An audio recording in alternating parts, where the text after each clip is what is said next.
একাদশ ও দ্বাদশ শ্রেণীর সুপ্রিয় শিক্ষার্থীবৃন্দ, আশা করি তোমরা ভালো আছো।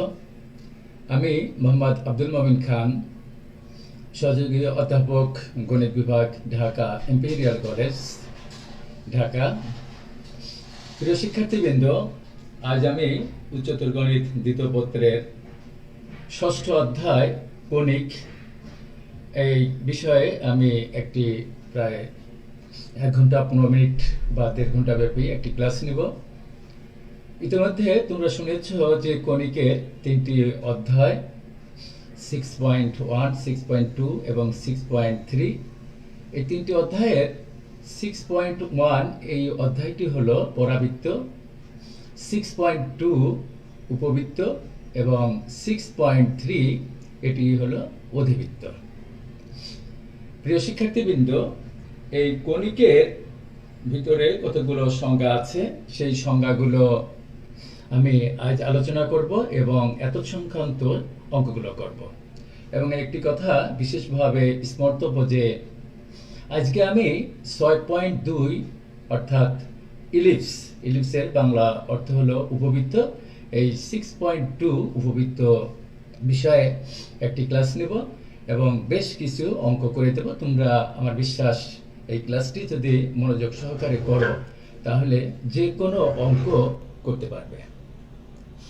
একটি কথা বিশেষভাবে উল্লেখ্য যে উচ্চ মাধ্যমিক পরীক্ষায় প্রতি বছর উচ্চতর গণিত দ্বিতীয় পত্রের 6.1 এবং 6.2, 6.3 অর্থাৎ এই কণিক চ্যাপ্টার থেকে উচ্চ মাধ্যমিক পরীক্ষায় প্রতি বছর একটি সৃজনশীল প্রশ্ন 10 নম্বরে থাকে এবং কমপক্ষে 3টি অথবা 4টি এমসিকিউ প্রশ্ন সংকলন করা হয়।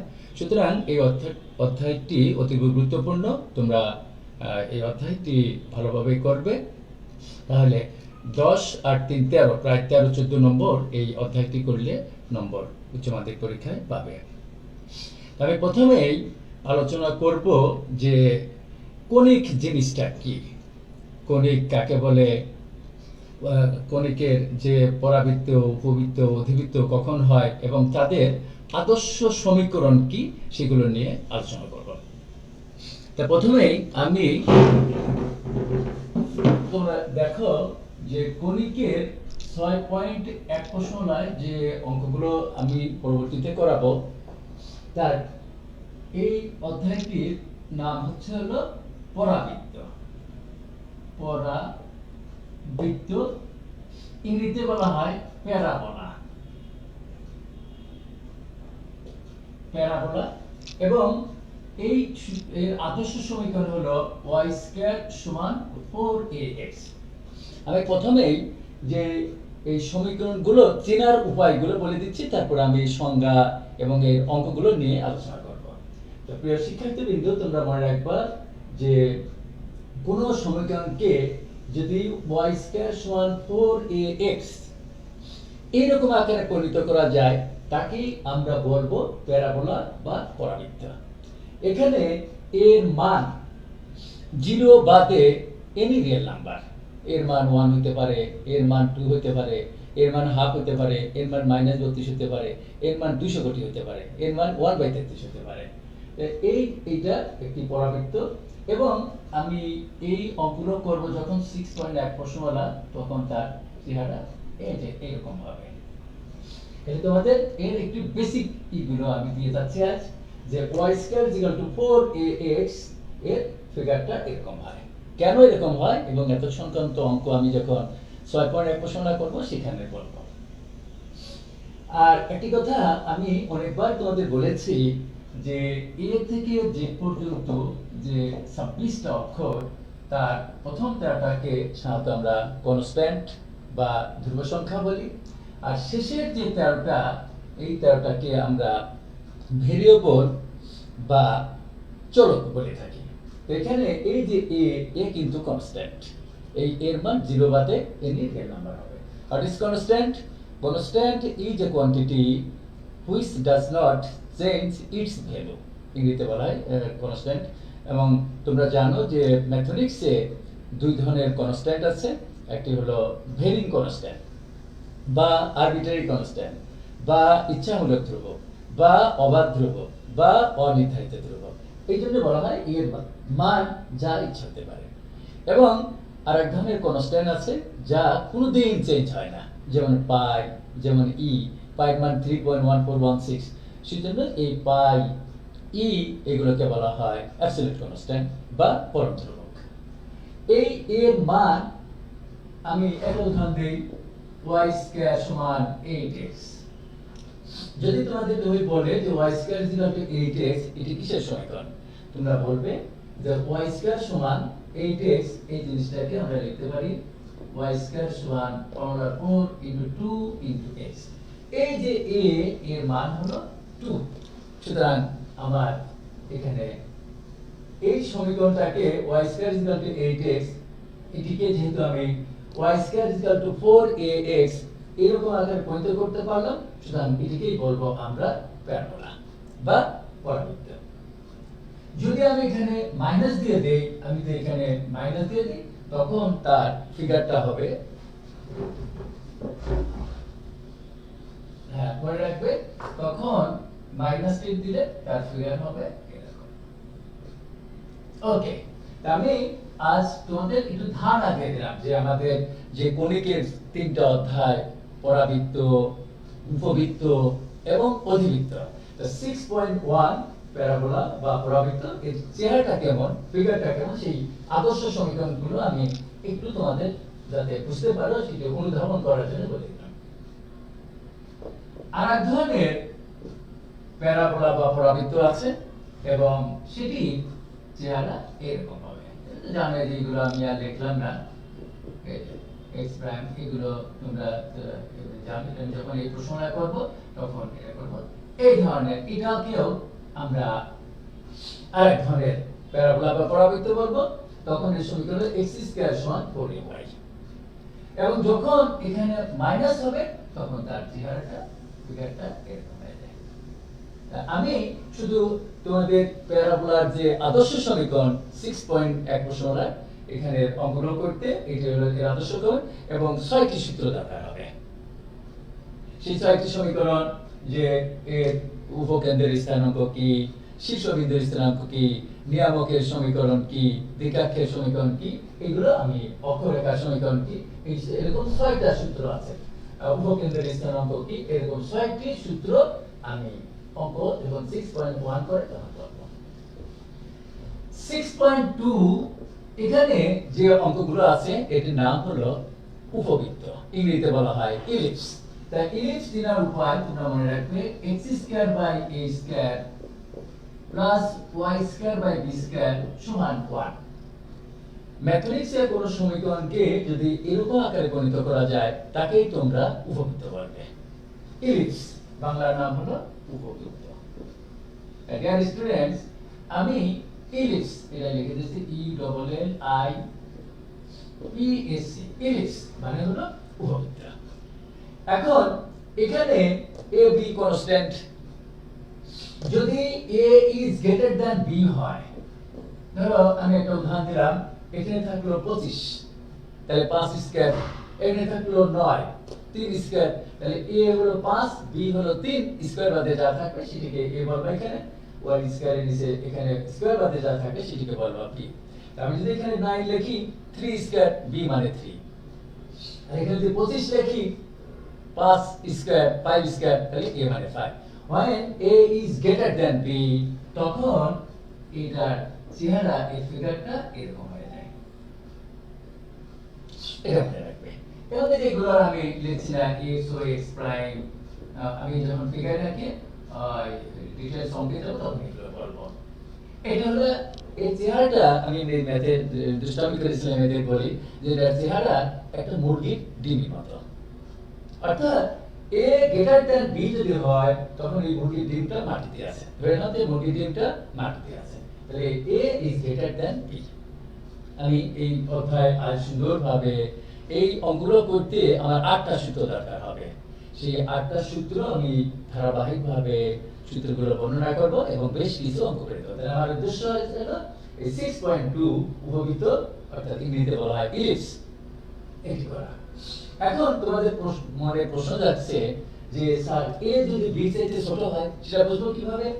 এখানে দিলাম আমি 9 x স্কয়ার বাই 9 যোগ y স্কয়ার বাই 25, তাহলে 3 স্কয়ার আর এখানে 5 স্কয়ার, a হলো 3, b হলো আমার 5, when a is less than b, যদি এই দুই ধরনের অঙ্ক আছে আমার এই 6 পয়েন্ট দিয়ে, যে a যদি b চাইতে ছোট হয় অর্থাৎ b যদি বড় হয় a যদি ছোট হয়, তখন এই মুরগির ডিমটা আমি আমার সুপ্রিয় শিক্ষার্থীদের বলি যে মুরগির ডিমটা তখন দোকানে বা ফ্রিজে চলে যায়। দোকানে কেন চলে যায়? যে দোকানে দেখো যে দোকানিরা যখন মুরগির ডিম করে যে খাঁচায় রাখে, তাক আছে, এরকম তাক রাখে, অথবা তোমাদের বাসায় যে ফ্রিজ আছে, ফ্রিজের ভিতরে ডিম রাখার দেখবে তাক আছে, অর্থাৎ মুরগির ডিমটা তখন ওই তাকে রাখি বা কেমন হয়ে যায়, তার চেহারাটা কেমন হয়ে যায়, এই হয়ে যায়। প্রিয় শিক্ষার্থীবৃন্দ, আমরা এই ইলিপস বাংলায় বলো উপবৃত্ত, এই উপবৃত্ত যখন অঙ্ক করব সেখানে তোমার আগে বুঝতে হবে যে অঙ্কগুলো করতে 8টি সূত্র দরকার হবে। সেই 8টি সূত্রে এ যদি বি চাইতে বড় হয় তাহলে এক ধরনের সূত্র হবে, তার ফিগার হবে আমি যা আগে ইতিপূর্বে বলেছি। আর যদি এ বি চাইতে ছোট হয় তখন মুরগির ডিমটা দোকানে চলে যাবে। আরেকটি কথা আমি তোমাদের বলে দিই, এই অঙ্কগুলো করতে 8টি সূত্র দরকার হবে। আর তোমরা মনে রাখবে যে এটি ধরো x x prime y y prime, আমি x square by a square plus y square by b square equal to 1, এটি নিলাম একটু উপবৃত্ত, ধরো a is greater than b। তাহলে তোমরা মনে রাখবে যে উপবৃত্তের বেলায় a যদি বড় হয় b যদি ছোট হয় তখন সেটি আমার মুরগির ডিমটা মাটিতে থাকে, আর a যদি ছোট হয় b যদি বড় হয় তাহলে মুরগির ডিমটা দোকানে অর্থাৎ ফ্রিজে বা তাকে চলে যায়। তাকে এবার মনে রাখবে। একটি উপবৃত্ত পরীক্ষায় ভাই ভাই ধরে শিক্ষার্থীদের যে একটি উপবৃত্ত কখন বৃত্তে পরিণত হয়। I repeat this, একটি উপবৃত্ত কখন বৃত্তে পরিণত হয়। তোমরা বলবে যে a আর b যদি পরস্পর সমান হয়ে যায় তখন একটি উপবৃত্ত বৃত্তে পরিণত হয়। যেমন ধরো এটি একটি উপবৃত্ত, তাহলে a আর b যদি পরস্পর a পর্যন্ত এখান থেকে a পর্যন্ত হলো a, এটা আমি ডিটেইলস একটু পরেই তোমাদের আমি আমার কম্পিউটারে দেখাবো। আর এখান থেকে পর্যন্ত মাইনাস a, এখান থেকে পর্যন্ত b, এখান থেকে পর্যন্ত মাইনাস b, তাহলে আমার a আর b যদি পরস্পর সমান হয়ে যায় তখন সেটা ফুটবল মানে বৃত্তে পরিণত হয়ে যায়। আমি আরেকটি জিনিস আমি তোমাদের আলোচনা করব যে এই যে বইটি উচ্চতর গণিত দ্বিতীয় পত্র, তোমরা জানো যে প্রায় 17-18 জন লেখকের উচ্চতর গণিত দ্বিতীয় পত্র বই আছে বাজারে, এবং প্রথম পত্রের প্রায় 23 জন লেখকের বই আছে, 23টা বই আছে। এখন তোমরা মনে রাখবে যে আমি এঞ্জেল প্রকাশনের এখানে উচ্চতর গণিত দ্বিতীয় পত্রের আমার একটা বই আছে, যেমন হাতে তোমরা দিতে পারছো। এই বইটা এখানে বেশ কিছু অধ্যায় আমি লিখেছি, এখানে বিগত বছরগুলোতে যে প্রশ্নগুলো এসেছে তার এমসিকিউ সিকিউ গুলো সংযোজন করেছি। তোমরা ইচ্ছা করলে কিনতে পারো, বাজারে অনেক বই আছে, সেগুলো দেখে শুনে বুঝে তোমরা কিনবে, কোনো অসুবিধা নেই, বই একটা করলেই হয়। আর আমি এখানে একটি জিনিস বলে রাখি যে উদাহরণে আমি অনেকগুলো অঙ্ক করে দিয়েছি। উদাহরণের অঙ্কগুলো যদি কোনো শিক্ষার্থী করে থাকে সেগুলো থেকে সিকিউ এমসিকিউ সবগুলো তোমরা করতে পারবে। আর আমি সবসময় শিক্ষার্থীদের বলে থাকি যে ম্যাথ হলো একটি সূত্র নির্ভর সাবজেক্ট, অর্থাৎ সূত্র যদি কোনো শিক্ষার্থী ভালোভাবে করে থাকে তাহলে তোমরা অবশ্যই যে কোনো অঙ্ক করতে পারবে। আমি ভাত খাই ইংরেজি যে জানে, আমি রুটি খাই ইংরেজি অবশ্যই পারবে যদি রুটি ইংরেজি জানো। আর যদি রুটি ইংরেজি না জানো, আইট রাইস বলে আমি রুটি ইংরেজি জানো না, তাহলে আইট রুটি করতে হবে। সেজন্য আমি সবসময় শিক্ষার্থীদের ইনস্টিগেট এবং ইনস্টিগেশন দুইটাই করি, ইনসিস্ট করি এবং ইনস্টিগেট দুইটাই করি যে তোমরা অঙ্কগুলো বুঝে করবে, বুঝে শুনে দেখে তারপরে তোমরা এটি করবে। দেখো সমবৃত্ত, সরি নাম হলো সহায়ক বৃত্ত কাকে বলে। তোমরা এটি যে আমার এখানে আমার এই বইতে আমি লিখেছি সহায়ক বৃত্ত কাকে বলে। তোমরা বলবে যে এই একটা উপবৃত্ত, উপবৃত্তের a গ্রেটার দ্যান b, এখান থেকে এই পর্যন্ত আমি ডিটেইলস এখন কভারে দেখাবো। এটাকে বলা হয় বৃহৎ অক্ষ আর এটাকে বলা হয় ক্ষুদ্র অক্ষ। এই বৃহৎ অক্ষের এই আমার ক্ষুদ্র অক্ষ এই হলো কেন্দ্র। এই বৃহৎ অক্ষের যে এখান থেকে এই পর্যন্ত হলো টুয়াইস এ, তাহলে এখান থেকে পর্যন্ত a, এইটুকু ব্যাসার্ধ নিয়ে আমার যে বৃত্তটা হবে, এই যে বৃত্ত আঁকলাম, এই বৃত্তটাকে আমরা বলি সহায়ক বৃত্ত। আমি আবার বলছি, যদি কেউ তোমাদের বলে সহায়ক বৃত্ত কাকে বলে, তাহলে তোমরা বলবে যে বৃহৎ অক্ষ, এই যে এটা হলো বৃহৎ অক্ষ মানে বৃহৎ অক্ষ। এই এখানে ও বা সি যাই দাও, ও হলো কেন্দ্র আমাদের সেন্টার, এইটুকু ব্যাসার্ধ নিয়ে এই যেভাবে যে বৃত্তটা আঁকবা, এই বৃত্তটাকে বলা হয় সহায়ক বৃত্ত। এবং আমি এই যে সহায়ক বৃত্ত এর উপরে একটা বিন্দু নিলাম, এটা আমার ভর্তি পরীক্ষায় থাকে যে এই কিউ একটা বিন্দু নিলাম এবং এই ও কিউ যোগ করলাম এবং এই কিউ থেকে ও এক্স এর উপরে আমি এখানে একটা লম্ব টানলাম। এই লম্বটাকে আমি কিউ এন লম্ব টানলাম। তাহলে এই কিউ এর যে লম্বটা, লম্ব ইংরেজিতে বলা হয় পারপেন্ডিকুলার, সেটি আমার যে আগে যে ইলিপসটা ছিল ওই থেকে একটা বিন্দুতে সেট করেছে, সেই বিন্দুটার নাম দিলাম পি। এবং প্রিয় শিক্ষার্থী বৃন্দ, তোমরা মনে রাখবে এই যে এখানে যে কোণটা হলো, এই কোণটাকে বলা হয় আমার এই কোণটাকে বলা হয় উৎকেন্দ্রিক কোণ। পরীক্ষায় বা ভর্তি পরীক্ষায় যখন তোমরা এখন জানো যে ভর্তি পরীক্ষা বিশ্ববিদ্যালয় এবং বাংলাদেশ প্রকৌশল বিশ্ববিদ্যালয় বুয়েটে সিকিউ থাকে এবং ইউনিভার্সিটিগুলোতে এমসিকিউ সিকিউ দুটাই থাকে। ঢাকা বিশ্ববিদ্যালয় গতবার থেকে এটা শুরু হয়েছে। একটা উপবৃত্ত দিয়ে বললো তার এই কোণ উৎকেন্দ্রিক কোণ নির্ণয় করা। সুতরাং এই জিনিসগুলো আমি ডিটেইলস বুঝাবো। এই কোণটাকে বলা হয় উৎকেন্দ্রিক কোণ। তাহলে আমি এতক্ষণ 6.1 এ পড়লাম প্যারাবোলা বা পরাবৃত্ত, সেটা চেনার উপায়। আমি অঙ্ক করছি না, 6.1 এর অঙ্ক পরে করাবো। তার আমি চেহারাটা জানাই দিলাম যে পরাবৃত্ত জিনিসটা কি, তার সমীকরণটা কি। 6.2 এর অঙ্ক আমি ডিটেইলস করব। এরপরে 6.3 প্রশ্নটা আমি যখন আরেকটা ক্লাস নেব, তখন এই 6.3 এটির নাম হলো হাইপারবোলা, বাংলায় বলে অধিবৃত্ত। আমি শিক্ষার্থীদের বলে থাকি যে ধরো আমার হাতের দিক তাকাও, এই x square by a square, x square by a square plus y square by b square সমান 1, যদি প্লাস থাকতো তাহলে সেটা এই যে মুরগির ডিমের মতো এরকম চেহারা হতো। এখন সেই মুরগির ডিমটা ধরো তোমার এরকম আছে, তুমি সিদ্ধ করো, সিদ্ধ করার পরে খোসাটা ছড়াও, ছড়ায় ঠিক ডিমটা এরকম আছে, চাকু দিয়ে মাঝখানেতে কাটো।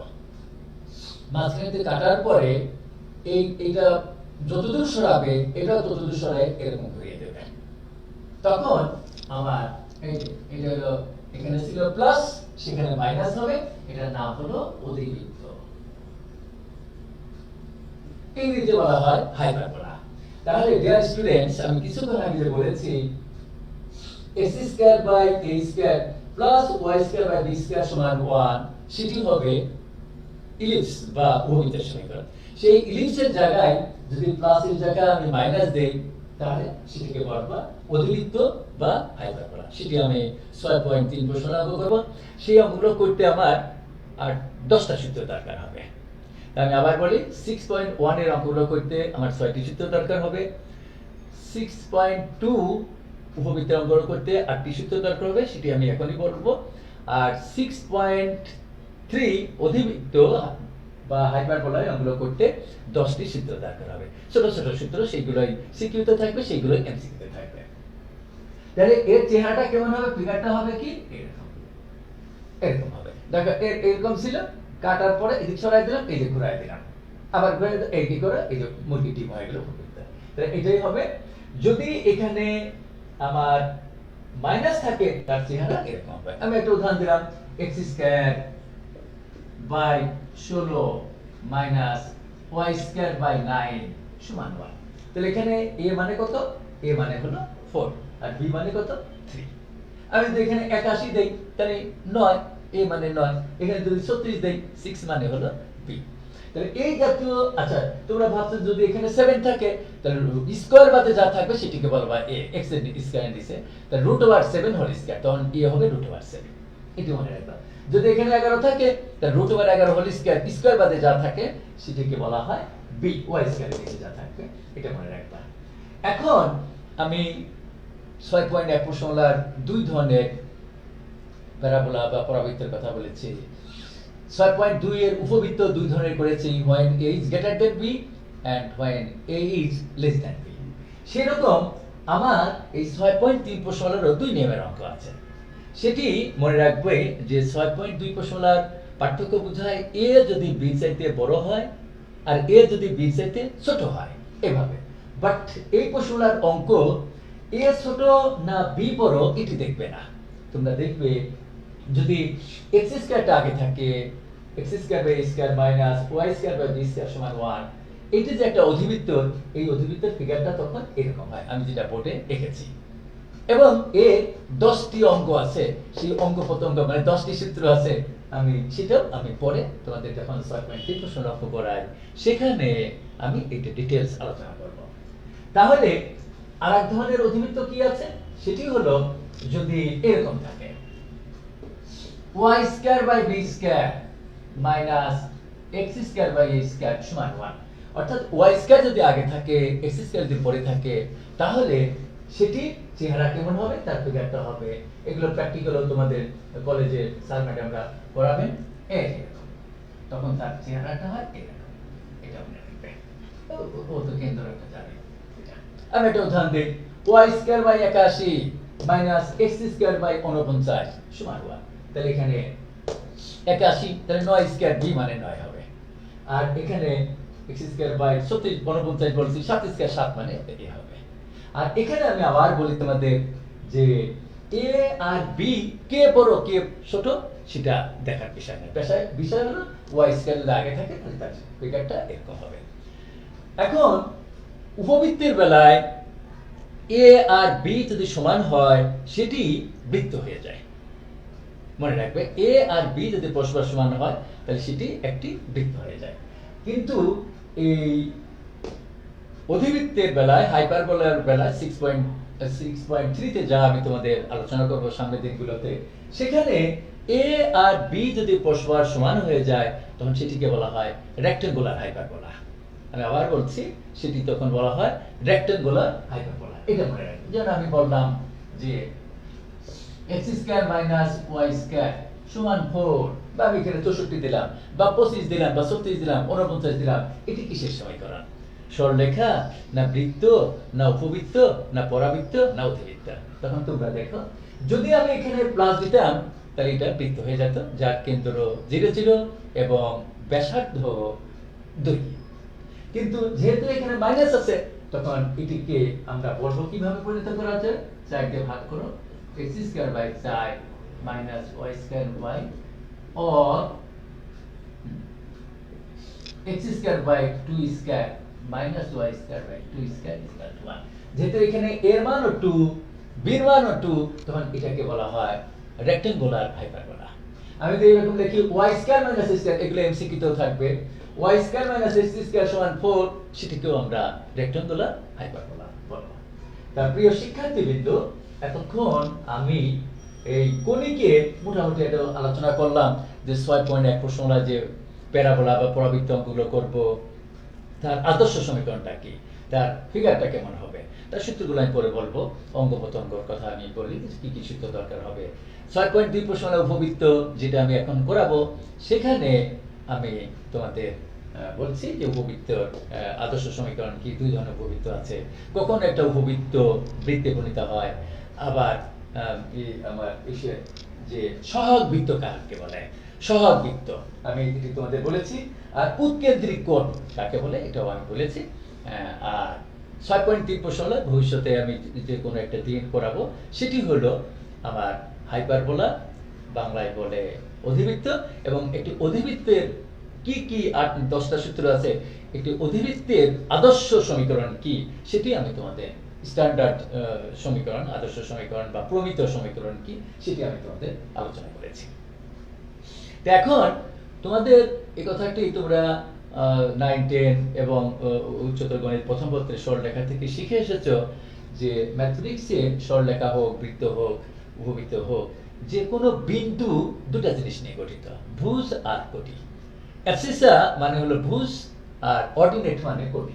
ধরো আমি যদি বলি 3,4, তাহলে এই যে 3,4 একটি বিন্দু, এখানে x এর মানকে বলা হয় 3, y মানকে বলা হয় 4। অর্থাৎ এখানে 3 হলো অ্যাবসিসা আর y হলো অর্ডিনেট।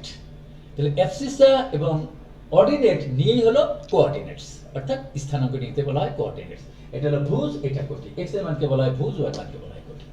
কিন্তু ডিয়ার স্টুডেন্টস, তোমরা মনে রাখবে যে আমরা সরলরেখা হোক, বৃত্ত হোক, পরাবৃত্ত হোক, অধিবৃত্ত হোক, যে কোনো সমীকরণ তৈরি করতে গেলে আমাদের 2 ডাইমেনশনের বেলায় একটা চলমান বিন্দু দরকার হয়, মুভিং পয়েন্ট, চলন্ত বিন্দু। সেই চলন্ত বিন্দুকে আমরা xy বলি এবং এটিকে আমি ধরো p দ্বারা ডিনোট করলাম। আমার এগুলো দরকার হবে এখন। p একটা চলমান বিন্দু, মনে রাখবে। আর আমাদের একটা নির্দিষ্ট বিন্দু কল্পনা করো, সেই নির্দিষ্ট বিন্দুকে আমি s দ্বারা ডিনোট করলাম। এর স্থানাঙ্ক যাই থাক, এই s হলো স্থান থেকে আসে। আমরা এই যে নির্দিষ্ট বিন্দু, এই নির্দিষ্ট বিন্দুটাকে তোমরা মনে রাখবে 6.1, 6.2 এবং 6.3 এর অঙ্কগুলো করতে আমার 3টা জিনিস অবশ্যই তোমাদের জানতে হবে, সেটা আমি শিখিয়ে নিচ্ছি। p কে বলবো আমরা চলমান বিন্দু, মুভিং পয়েন্ট, চলন্ত বিন্দু বা চলমান বিন্দু, মুভিং পয়েন্ট। আর s একটা বিন্দু, এই s কে বলা হয় স্থির বিন্দু। এই যে স্থির বিন্দু, এটা স্থান থেকে। আর আমি এই কথাটি তোমাদের অনেকবার বলেছি যে নোটেশন ইজ নট ম্যাথমেটিক্স। কোনো সিম্বলকে, কোনো প্রতীককে আমরা কখনো ম্যাথমেটিক্স করব না। সুতরাং এখানে আমি s লিখেছি, s না লিখে তুমি f লিখতে পারো, কিন্তু আবহাওয়ার কাল থেকে চলে আসছে s হলো স্থির বিন্দু। এই কণিকের বেলায় আমরা এটাকে উপকেন্দ্র বলি, ইংরেজিতে বলা হয় ফোকাস। এটাকে f বলতে পারো, s বলা হয় উত্তর, আমরা s লিখি। ওকে, তাহলে s হলো স্থির বিন্দু। এর স্থানাঙ্ক যাই হোক আমরা পরে বলবো। আর একটি নির্দিষ্ট রেখা কল্পনা করো, একটি নির্দিষ্ট রেখা, সেই রেখাকে বলা হয় ডিরেক্ট্রিক্স বা নিয়ামক রেখা। তাহলে নিয়ামক, দিকাক্ষ এক কথা। আমি আবার বললাম, যারা তোমরা কল্পনা করো একটা রেখা, সেই রেখা আমার এখানে দরকার হবে। এই কথাগুলো যে আমি বলছি, এই কথাগুলো আমার 6.1, 6.2 এবং 6.3 তিনটা অধ্যায়তেই দরকার হবে। তাহলে একটি নির্দিষ্ট রেখা, সেই নির্দিষ্ট রেখাকে বলা হয় দিকাক্ষ বা নিয়ামক, ইংরেজিতে বলা হয় ডিরেক্ট্রিক্স। ওকে, আচ্ছা, সেই রেখাকে আমরা PM দ্বারা ধরো ডিনোট করলাম, PM একটা রেখা। এখানে তোমরা জানো যে দুইটা, তোমরা 3.1 প্রশ্নমালা সরলরেখা শিখে এসেছো প্রথম অধ্যায়ে 3.1-এ, যে দুইটা বিন্দুর মধ্যবর্তী দূরত্ব সূত্র কি। দুটা বিন্দু যদি হয় তাহলে তার মধ্যবর্তী দূরত্ব হলো কি, যে √, প্রথম বিন্দুর ভুজ বিয়োগ দ্বিতীয় বিন্দুর ভুজ, তার অন্তরের হোল স্কয়ার মানে বিয়োগের হোল স্কয়ার, যোগ কোটিদ্বয়ের অন্তর বা কোটিদ্বয়ের অন্তরের হোল স্কয়ার। এটা তো জানোই তোমরা, এটা 9, 10 হায়ার ম্যাথে তোমরা শিখে আসছো। আর একটি জিনিস দরকার হবে যে একটা নির্দিষ্ট বিন্দু থেকে কোন রেখার উপরে লম্ব দূরত্ব।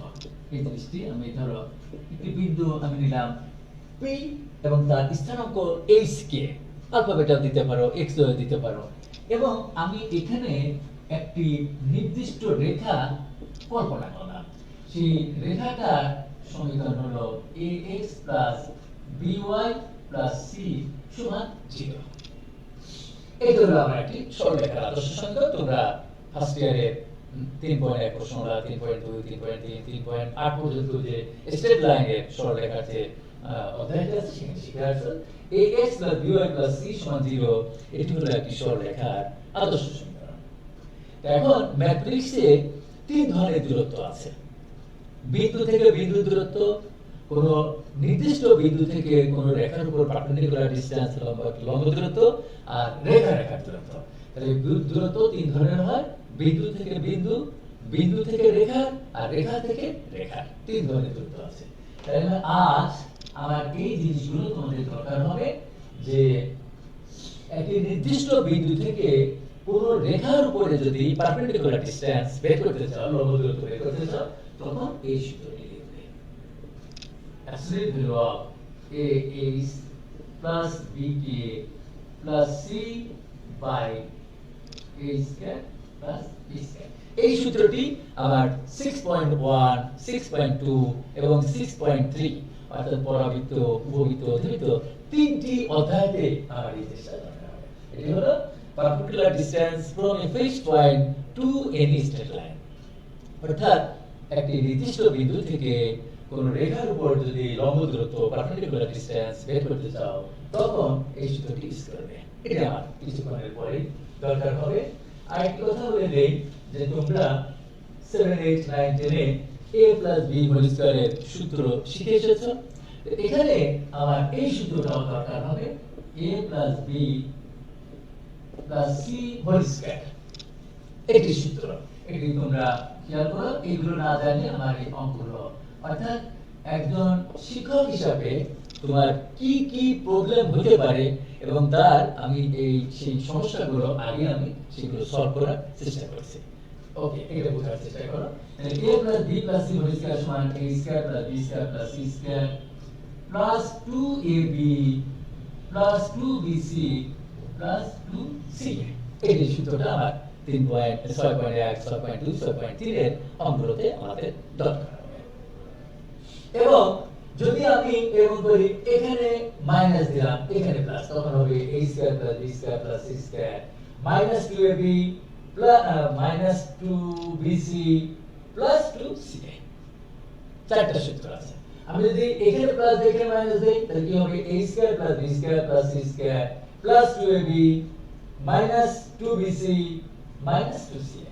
আচ্ছা, আমি যদি দুই জায়গায় মাইনাস দিই, এখানে মাইনাস এখানে minus, a minus b minus c whole square, তখন হবে a square plus b square plus c square, তারপরে minus 2ab plus 2bc minus 2ca। That students, আমার এই সূত্রগুলো দরকার হবে। আরেকটা কথা আমি অঙ্কের ভিতরে, আচ্ছা এখনই বলে দিই। আমি তিনটি বিন্দু নিয়েছিলাম। এস একটা বিন্দু, এই এস কে বলা হয় স্থির বিন্দু, কনস্ট্যান্ট পয়েন্ট, যাকে আমরা ফোকাস বা উপকেন্দ্র বলবো। আর পি হলো একটা চলমান বিন্দু, আর পিএম একটি নির্দিষ্ট রেখা, যাকে দ্বিঘাক্ষ বা নিয়ামক বা ট্রিয়েক্টিভ বলা হয়।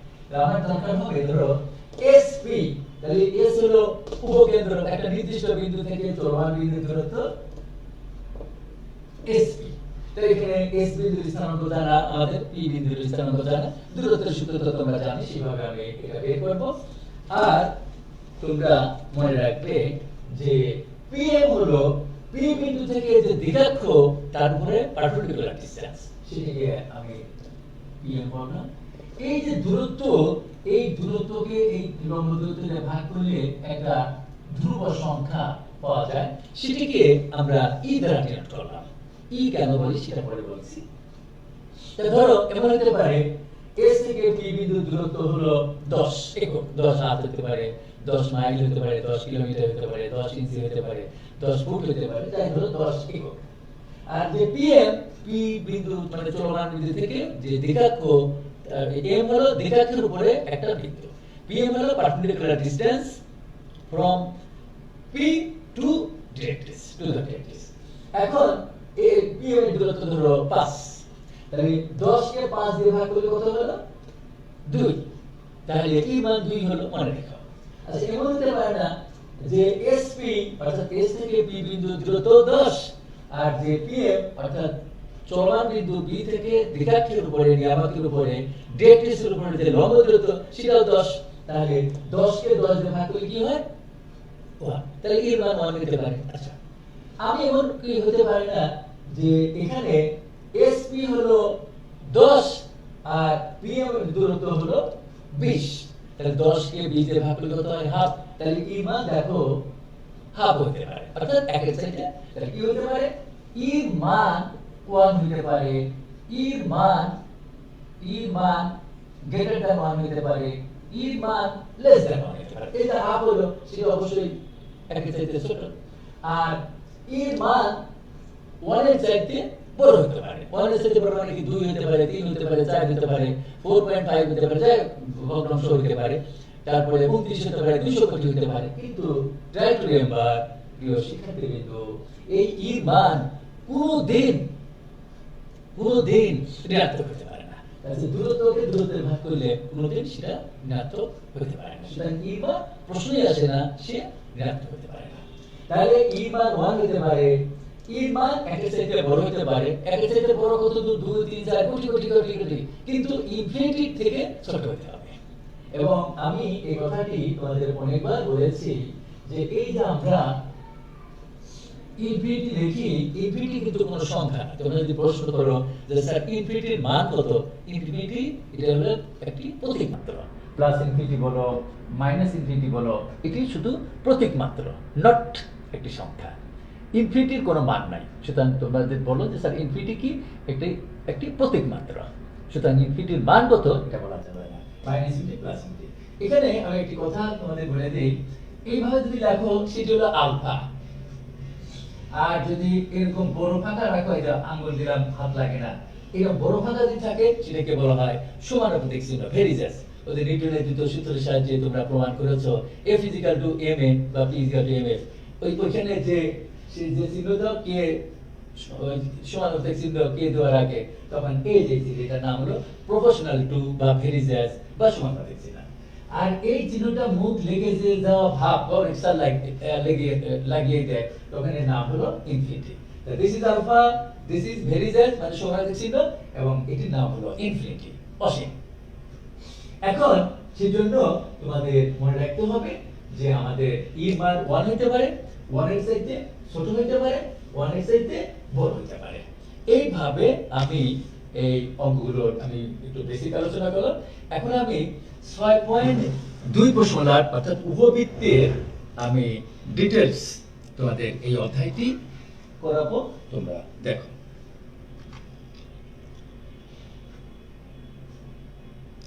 আচ্ছা, তাহলে আমার এই যে অনুশীলনীটি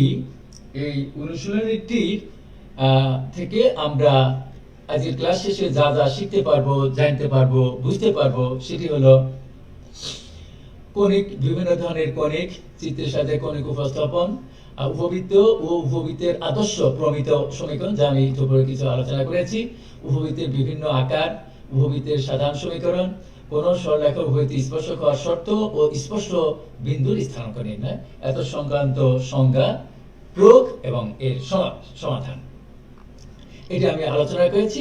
তাহলে কণিক কাকে বলে? তোমরা বলবে যে কোনো কার্তেশীয় সমতলে একটি চলমান বিন্দু, যাকে আমি পি বলেছি, যদি এমন ভাবে চলে যে ওই সমতলস্থ একটি স্থির বিন্দু থেকে দূরত্ব এবং একটি নির্দিষ্ট রেখা থেকে লম্ব দূরত্বের অনুপাত একটি ধ্রুবক, একটি নির্দিষ্ট ধ্রুবক, তবে ওই চলমান বিন্দুর সঞ্চারপথকে কণিক বলা হয়।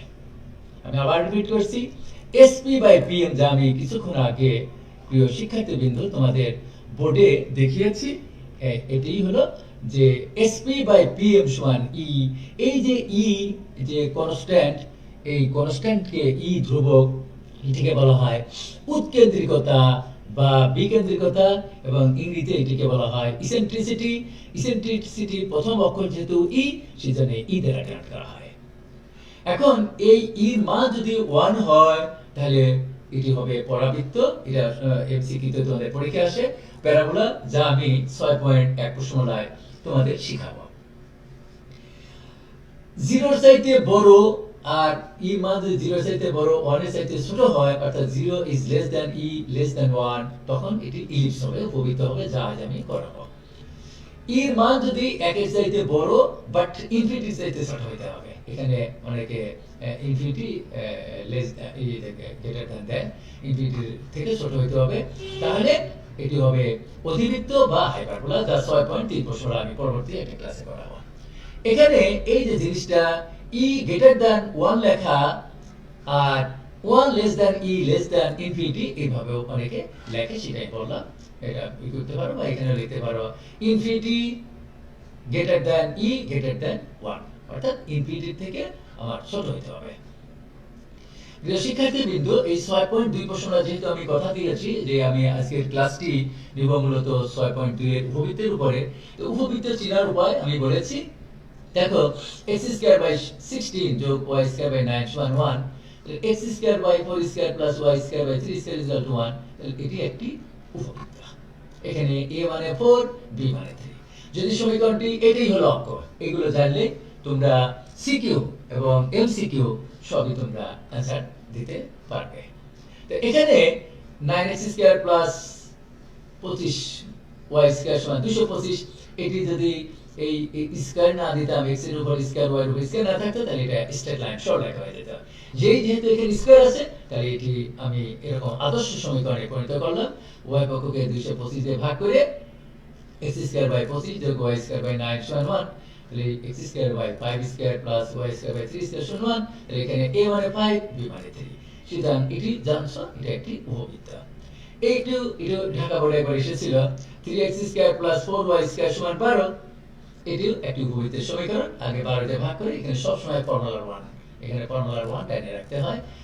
x²/2² প্লাস y²/√3² সমান 1, সুতরাং এখানে a মানে হলো 2, b মানে হলো 3। এটি তোমরা বুঝতে পেরেছ। এখন এই একটি অঙ্ক, এখানে দেখো এটা একটি উপবৃত্ত, এখানে a3 b4, তাহলে এটা উপবৃত্ত, বাট a ছোট b বড়, যা আমি কিছুক্ষণ আগে বলেছি যে মুরগির ডিমটা এখন ফ্রিজে আছে অথবা দোকানে চলে গেছে। এখানে এটা একটা উপবৃত্তের সমীকরণ। এখানে কি a3 b হলো 5, তাহলে a ছোট b বড়। এখানে √3 a আর b হলো 2 বড়, সুতরাং এখানে এটা উপবৃত্তের সমীকরণ। বাট এটার কাহিনী আমি কিছুক্ষণ আগে বলেছি, যদি a বড় হয় b ছোট হয়, তাহলে মুরগি ডিমটা মাটিতে থাকে। আর a যদি ছোট হয় b বড় হয়, তাহলে মুরগি ডিমটা দোকানে ওই যে তাকে রাখে বিক্রি করার জন্য, অথবা ফ্রিজে, যে তোমরা দেখো তো তোমার আম্মুর কাছে আইজি যা দেখো শুনো যে ফ্রিজের ভিতরে যে তাক আছে, সেই তাকের ভিতরে ডিম রাখে, সেই ডিমটা এই যে খাড়া করে রাখে, তখন a ছোট b বড়। আচ্ছা, এখন যদি কেউ প্রশ্ন করে এই যে 6.2 উপবৃত্ত ইলিপস বলা হয়, যে উপবৃত্ত কাকে বলে, হোয়াট ইজ ইলিপস, বলবে যে কণিকের উৎকেন্দ্রিকতা ই 1 অপেক্ষা ক্ষুদ্রতর হলে তাকে উপবৃত্ত বলে। সংজ্ঞা বিভিন্ন ধরনের ডেফিনেশন হয়। আবার এভাবে বলা যায়, কোন সমতলে এক সেট বিন্দু যদি এমন ভাবে অবস্থিত হয় যে কোন নির্দিষ্ট বিন্দু থেকে ওই সেটের অন্তর্ভুক্ত, এখানে অন্তর্ভুক্ত স্টুডেন্ট বানানটা একটু এই রেটটা এই অন্তর্ভুক্ত দূর এখানে হবে, রেটটা দূরে হয়ে গেছে। প্রত্যেকটি বিন্দুর দূরত্ব এবং কোন নির্দিষ্ট সরলরেখা থেকে ওই বিন্দুর লম্ব দূরত্বের অনুপাত সর্বদা 1 অপেক্ষা ক্ষুদ্রতর একটি ধ্রুবক হয়, তাহলে ওই বিন্দু ওই নির্দিষ্ট সেটকে উপবৃত্ত বা ইলিপস বলে। এটা মনে রাখবে। আর আমার এই ইলিপসের অঙ্ক করতে হলে আমি আবার বলি 8টি সূত্র দরকার হবে। সেই 8টি সূত্র কোনটারে কি বলা হয়, যেমন একটা মানুষের কোনটা চোখ, কোনটা পা, কোনটা কান, কোনটা পা, কোনটা হাত, কোনটা চোখ, কোনটা দাঁত, কোনটা চুল, এটা জানতে হয়। এখানেও সেরকম একটি উপবৃত্তের 8টি অঙ্গ আছে, 8টি সূত্র, আমি সেটি ধারাবাহিক বলবো। আদান হচ্ছে, আদানের জন্য আমি একটু বিরত রাখছি, এরপরে আমি আবার শুরু করবো।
ডিয়ার স্টুডেন্টস, আমি আবার শুরু করছি আজানের পরে, যে নির্দিষ্ট বিন্দুকে উপকেন্দ্র, যেটাকে আমরা এস বলেছি, ফোকাস বলা হয় ইংলিশে, নির্দিষ্ট সরলরেখাকে নিয়ামক বা ডিরেক্ট্রিক্স বা দিকাক্ষ বলে, এবং ধ্রুবক অনুপাত ই মান আমি তো বলেছি 0 চাইতে বড় এখানে আর 1 চাইতে ছোট কে উপবৃত্তের উৎকেন্দ্রতা বা উৎকেন্দ্রিকতা বা ইসেন্ট্রিসিটি বলে, এটা মনে রাখবে। এখন আমি এই উপবৃত্তের আদর্শ সমীকরণ, স্ট্যান্ডার্ড ইকুয়েশন অফ ইলিপস, এই জিনিসগুলো তোমরা ভিডিও থেকে এটা দেখে নিও, আস্তে আস্তে এইভাবে পড়ো। কিন্তু আমি এমন একটি চিত্র এঁকে সমস্ত 8টা সূত্রই এবং কোনটা রেখে কি নাম সেটা আমি একটা সূত্র ফিগারের মাধ্যমে সেটি দেখে দেবো, কিন্তু এইগুলো তোমরা রিডিং করে নিয়ে তাহলে বুঝতে পারবে। মানে এটা ভিডিও হওয়ার জন্য এটা তোমাদের জন্য রেখে দিলাম, তোমরা এটা দেখে নিও। কিন্তু আমি এই যে বিস্তর বর্ণনা এগুলো যদি করতে যাই তাহলে অনেক সময় লাগে, এর উপরে প্রায় 3 দিন লাগে, 3টা ক্লাস লাগে। কিন্তু 3টা ক্লাস নেওয়া সম্ভব না, আমি একটি ক্লাসে এই 6.2 শেষ করবো।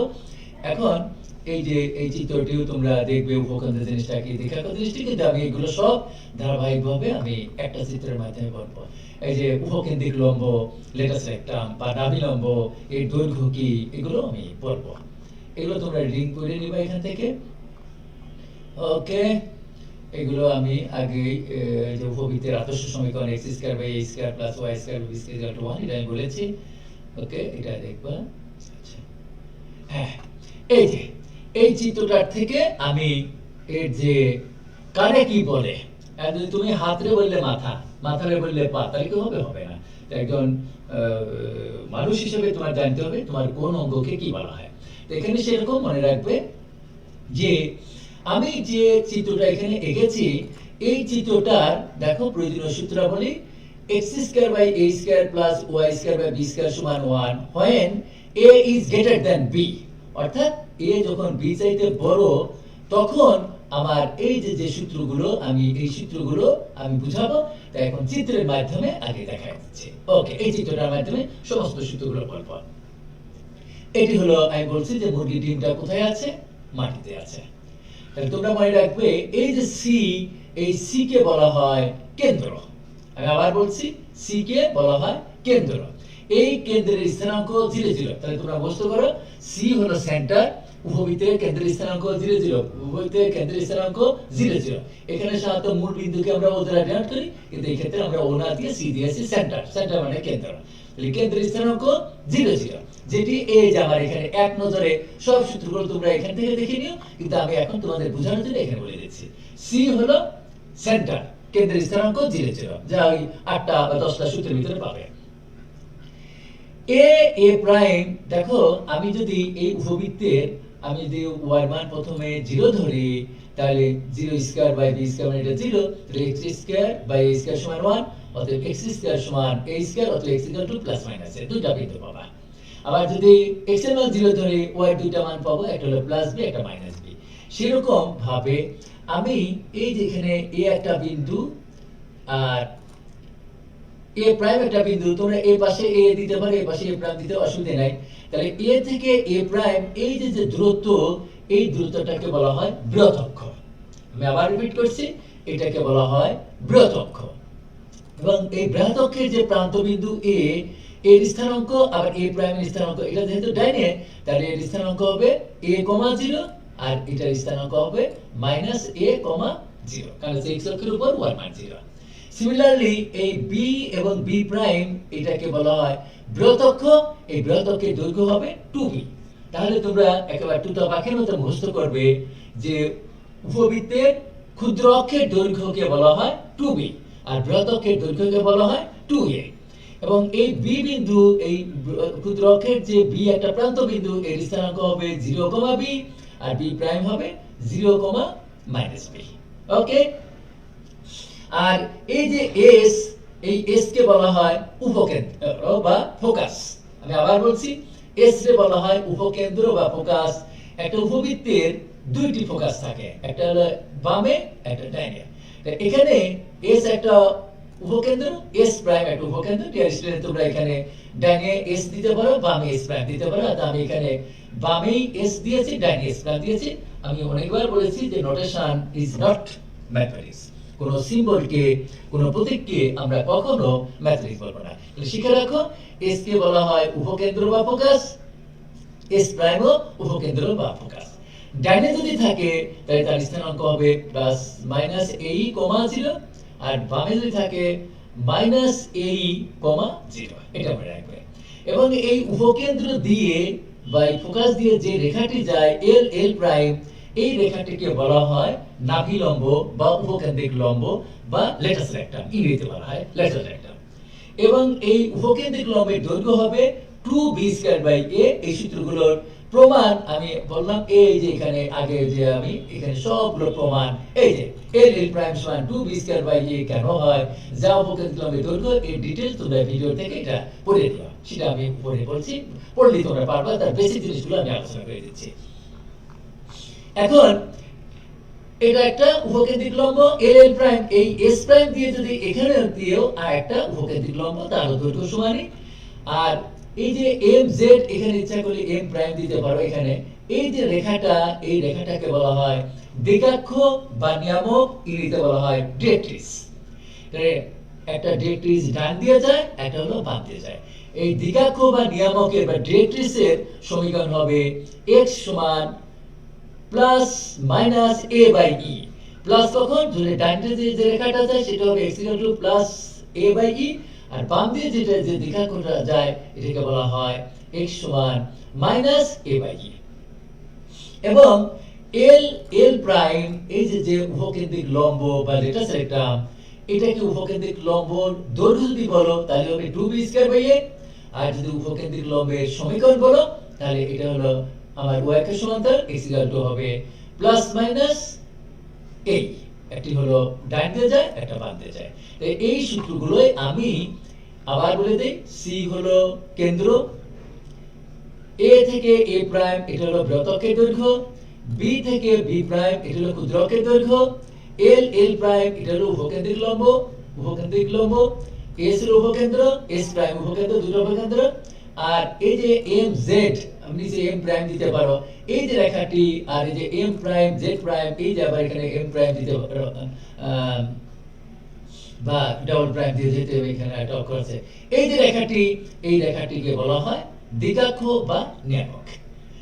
এই জিনিসগুলোই আমি এখানে এক নজরে তোমাদের বলে দিচ্ছি, যে উপবৃত্তের সমীকরণ যদি x² + y² + b² = 1, a greater b হয়, তখন এই সূত্রগুলো তোমরা মুখস্থ করবে।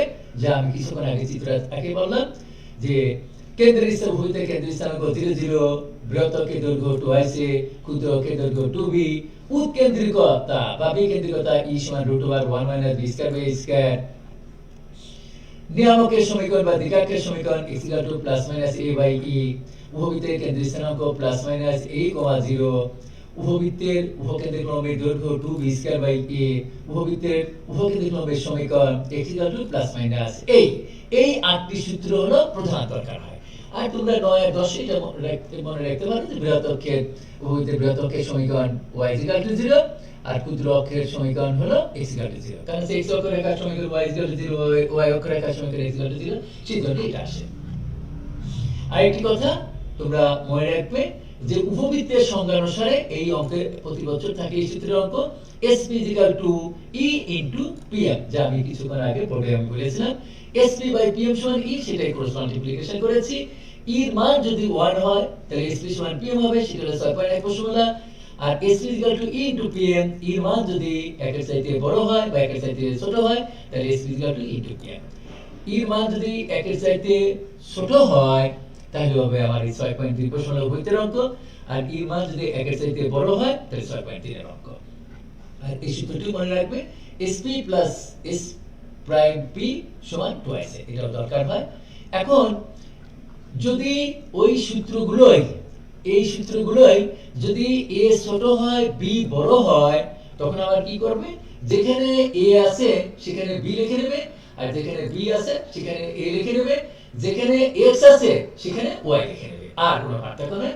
সেজন্যই তোমরা মনে রাখবে, অঙ্ক করার আগে তোমরা জেনে নেবে যে আমার এই উপবৃত্তের a বড় না b বড়।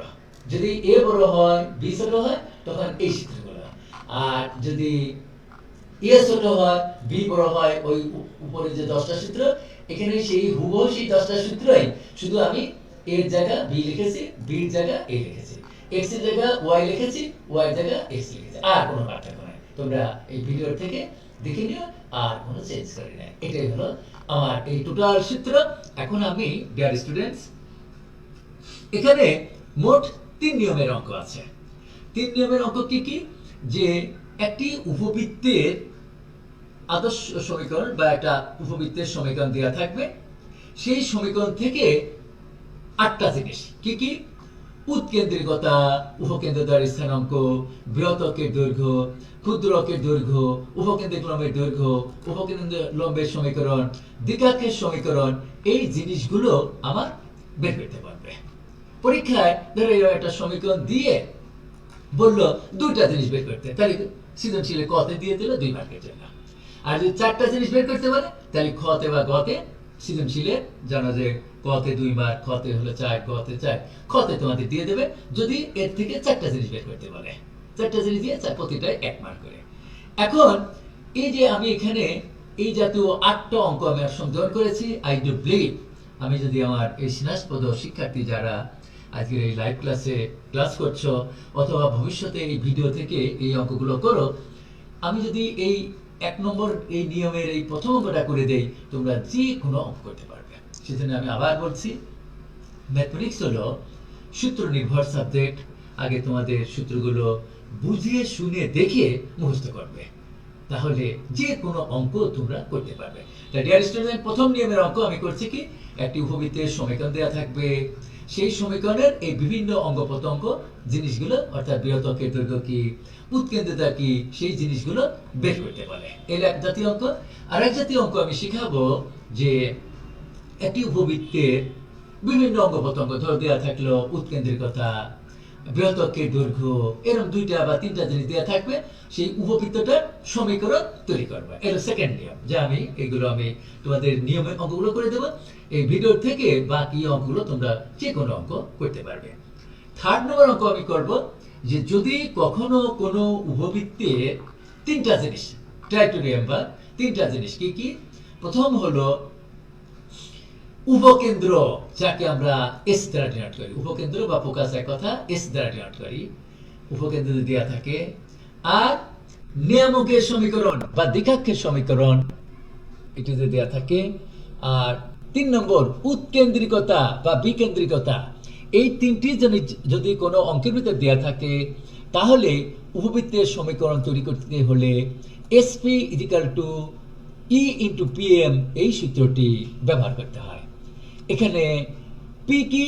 পি হলো চলমান বিন্দু। আমি কিছুক্ষণ আগেই বলেছি যে জ্যামিতিতে সরলরেখা বলো, বৃত্ত বলো, উপবৃত্ত বলো, পুনরাবৃত্ত বলো, অধিবৃত্ত বলো, যে কোনো সমীকরণ তৈরি করতে গেলে 2 ডাইমেনশনের ক্ষেত্রে একটা মুভিং পয়েন্ট দরকার হয়। সেই মুভিং পয়েন্টকে বলা হয় এক্স ওয়াই। এক্স ওয়াই ছাড়া কোনোদিন কোনো সমীকরণ হয় না, চলমান বিন্দু। তো এখানে পি হলো সেই চলমান বিন্দু, যার স্থানাঙ্ক হলো এক্স ওয়াই থাকতে হয়। তা আমি এই অঙ্কগুলোই ধারাবাহিকভাবে আমি এখন কয়েকটা অঙ্ক করে দেবো, আর ভিডিওর থেকে তোমরা দেখবে। এবং আমার বিশ্বাস, আমি যে কথাগুলো বললাম এই কথাগুলো যে তোমরা ভালোভাবে শুনে থাকো, এবং যে অঙ্কগুলো এখন আমি 3 নিয়মের 3টা বা 4টা অঙ্ক করে দেবো, বাকি অঙ্কগুলো তোমরা যে কোনো অঙ্ক করতে পারবে। যেমন আমি উদাহরণ দিয়েছি, আমি ভাত খাই ইংরেজি যে জানে, আমি রুটি খাই ইংরেজি অবশ্যই পারবে যদি রুটি ইংরেজি জানো। আর ডিয়ার স্টুডেন্টস, তোমরা এই অঙ্ক করার আগে এই যে এখানে যে আমি 10টা সূত্র, প্রথম 8টা বেশি দরকার হয়, এই সূত্রগুলো আগে তো পাখির মতো মুখস্থ করে নেবে। যে বৃহৎকের দৈর্ঘ্য 2 a, ক্ষুদ্রকের দৈর্ঘ্য 2 b, উৎকেন্দ্র is equal to √1 - b square by a square, নিয়ামকের সমীকরণ বা দ্বিঘাক্ষের সমীকরণ x = +- x সমান +- a বাই e, এইভাবে মুখস্থ করে নেবে। ওকে, তাহলে এখন আমি প্রথম অঙ্কটাই শুরু করি। এখানে এই 8টি অঙ্ক তোমরা বাসায় প্র্যাকটিস করবে। এখানে আমি প্রথম অঙ্কটা করে দেই। বলছে যে এই 9x² + 25y² = 225, এটি একটি উপবৃত্ত। এই উপবৃত্তটির 8টা জিনিস বের করতে বলছে। প্রথমে উৎকেন্দ্রিকতা, বৃহৎকের দৈর্ঘ্য, ক্ষুদ্রকের দৈর্ঘ্য, এইভাবে 8টা জিনিস বের করতে বলেছে। এখন তোমাদের কোন 3টা জিনিস বা কোন 2টা জিনিস বের করতে হবে সেটা তো পরীক্ষা আসবে, সেটা 8টা জিনিস তোমাদের শিখতে হবে। প্রথমে এই উপবৃত্তটিকে তোমরা আদর্শ আকারে পরিণত করে নেবে। তাহলে আদর্শ আকার মানে কি 225 দ্বারা ভাগ করে নেবে। এখানে সবসময় 1 বানাইতে হয়। পাশে লিখতে পারো উভয় পক্ষকে 225 দ্বারা ভাগ করো, নোট টোটিগুলো লাগে না, ইন্টারমিডিয়েট পড়ে এখন বড় হয়ে গেছে। এখন x স্কয়ার নিচে এখানে 5 স্কয়ার, এই যে 5 এটিকে বলবে a, আর y স্কয়ার নিচে যা থাকবে এখানে 3 স্কয়ার, এই 3 হলো b। এখানে তোমরা ইচ্ছা করলে লিখে নিতে পারো যে এখানে a সমান 5, b সমান 3, যেহেতু a গ্রেটার দ্যান b তাহলে বুঝে নিতে হবে আমাদের এখানে a যে গ্রেটার দ্যান b, এই সূত্রগুলো ইউজ করবা। এটা তোমরা ইচ্ছা করলে লিখে নিতে পারো। তাই আমি ওগুলো না লিখি, এটা না লিখে নিলেও হয়, তোমাদের ইচ্ছা লিখে নিতে পারো। এখানে a মানে 5, b মানে 3, তাহলে বুঝলে a পড়ো। তাহলে মুরগির ডিমটা মাটিতে আছে। তাহলে প্রথমে চেয়েছে উৎকেন্দ্রিকতা। উৎকেন্দ্রিকতা কি সমান কি হবে? √1 - b স্কয়ার। মুখস্থ করতে বলছি তোমাদের b square by a square. b মানে কত? 3, সেজন্য লিখছি 3 square by a square. a square মানে কত? 5, সেজন্য 5।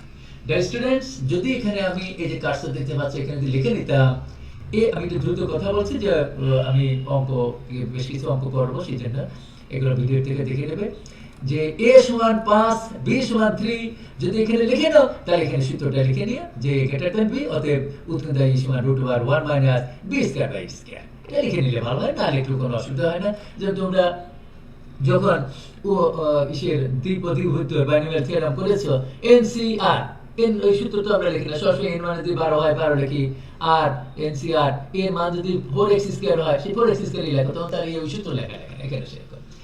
এটা আমি ক্যালকুলেশন করলাম, ক্যালকুলেশন করে √16/25, তাহলে এখানে কত হলো? 4/5। এটাই হবে উৎকেন্দ্রিকতা। ওকে, এক হয়ে গেলে। তারপরে চেয়েছে কি? উপকেন্দ্রদ্বয়ের স্থানাঙ্ক। উপকেন্দ্রদ্বয়ের স্থানাঙ্ক কি? আগে বলছি, সূত্র মুখস্থ করে নেবা। +- a, 0। তাহলে +- a মানে কত? 5। এই যেখান থেকে জেনেছো a মানে 5, আর e, এই যে e বের করে নিয়েছো, তাহলে e মান বসাও, 0। তাহলে ক্যালকুলেশন করলে এটা 4/5। তারপর চেয়েছে বৃহৎঅক্ষের দৈর্ঘ্য। বৃহৎঅক্ষের দৈর্ঘ্য, বৃহৎঅক্ষের দৈর্ঘ্য টুয়াইস a, এটা কিন্তু মাঝে ফোঁটা মানে ডট মানে ইনটু, আর যদি উপরে দিতাম তাহলে হলো দশমিক, তাই এটা ইনটু 2a, a মানে 5, জন্য 5 × 10। এগুলো এমসিকিউতে দেয়, সিকিউতে দেয়। এটাই হলো অঙ্ক, একেবারে সোজা। এইভাবে আমি যদি 6.1 প্রশ্নমূলক অঙ্ক করব, সেগুলো অঙ্ক এই ক্যাটাগরিরই। আবার যখন আমি 6.3 প্রশ্নমূলক অঙ্ক করব, সেই একই ক্যাটাগরির অঙ্ক। সূত্র মুখস্থ করবে, তুতাবাকির মতো। ক্ষুদ্র অক্ষের দৈর্ঘ্য 2b, তা b মানে 3, 3 থেকে 9 হয়। ডিয়ার স্টুডেন্টস, আমি আবার বলছি যদি এখানে তোমরা সূত্রটা লিখে নিতে পারো, 2b, তাই 2 × b মানে 3, 6। উপকেন্দ্রিক লম্বের দৈর্ঘ্য 2b স্কয়ার বাই a, তা b মানে 3 স্কয়ার, a মানে 5, ক্যালকুলেশন করলাম। তা উপকেন্দ্রিক লম্বের সমীকরণ x সমান +- ae, a মানে 5, e মানে 4/5। আমি সরাসরি উত্তর অঙ্ক করে দিয়েছি। দ্বিঘাক্ষের সমীকরণ বা নিয়ামকের সমীকরণ x সমান +- a বাই e, তাই a মানে হলো 5, e মানে হলো তোমাদের এই যে এখানে বের করে নিয়েছি। আর একটা কথা তোমাদের বিশেষভাবে উল্লেখ্য, যে কোনো অঙ্কে, উপবৃত্তের অঙ্কে যদি উপকেন্দ্রদ্বয়ের স্থানাঙ্ক বা ফোকাসের স্থানাঙ্ক বা নিয়ামকের সমীকরণ বা উপকেন্দ্রিক লম্বের সমীকরণ এই জিনিসগুলো চায়, তখন ইর উত্তর যদি নাও চায় তবু ইটা বের করে নিতে হয়। এটা আমি তোমাদের বলে রাখলাম। এইটাই হলো আমাদের অঙ্কে চেয়েছে। উৎকেন্দ্রিকতা, উপকেন্দ্রদ্বয়ের স্থানাঙ্ক, বৃহৎঅক্ষের দৈর্ঘ্য, ক্ষুদ্র অক্ষের দৈর্ঘ্য, উপকেন্দ্রিক লম্বের দৈর্ঘ্য, উপকেন্দ্রিক লম্বের সমীকরণ এবং দ্বিঘাক্ষের সমীকরণ, এই জিনিসগুলো চেয়েছে। দেখো, এই অঙ্কটা অযথা করে আমি সময় নষ্ট করবো না, 144 দিয়ে ভাগ করবো। এটাও কিন্তু Dhaka board, Comilla board, Jessore board, Madrasa board সহ যে 9টি বোর্ড আছে, প্রত্যেকটা বোর্ডেই দেখবে 2017, 2015, 2019 বিভিন্ন বোর্ডে এই জিনিসগুলো এসেছে। তাহলে এখানে এই অঙ্কটা আমি 144 দিয়ে ভাগ করব। তাহলে আগের অঙ্কে এখানে ছিল 25 মানে 5 স্কয়ার, এখানে ছিল 9, 3 স্কয়ার, তো সেখানে 25 এর জায়গায় 16, তাহলে শুধু 5 এর জায়গায় 4 লিখে নেবা, আর 2 এর জায়গায় 3, সে একই অঙ্ক আছে। সুতরাং একই অঙ্ক। আমি প্রথমেই অঙ্ক করার আগে তোমরা বুঝে নেবে যে এখানে মুরগির ডিমটা মাটিতে না দোকানে।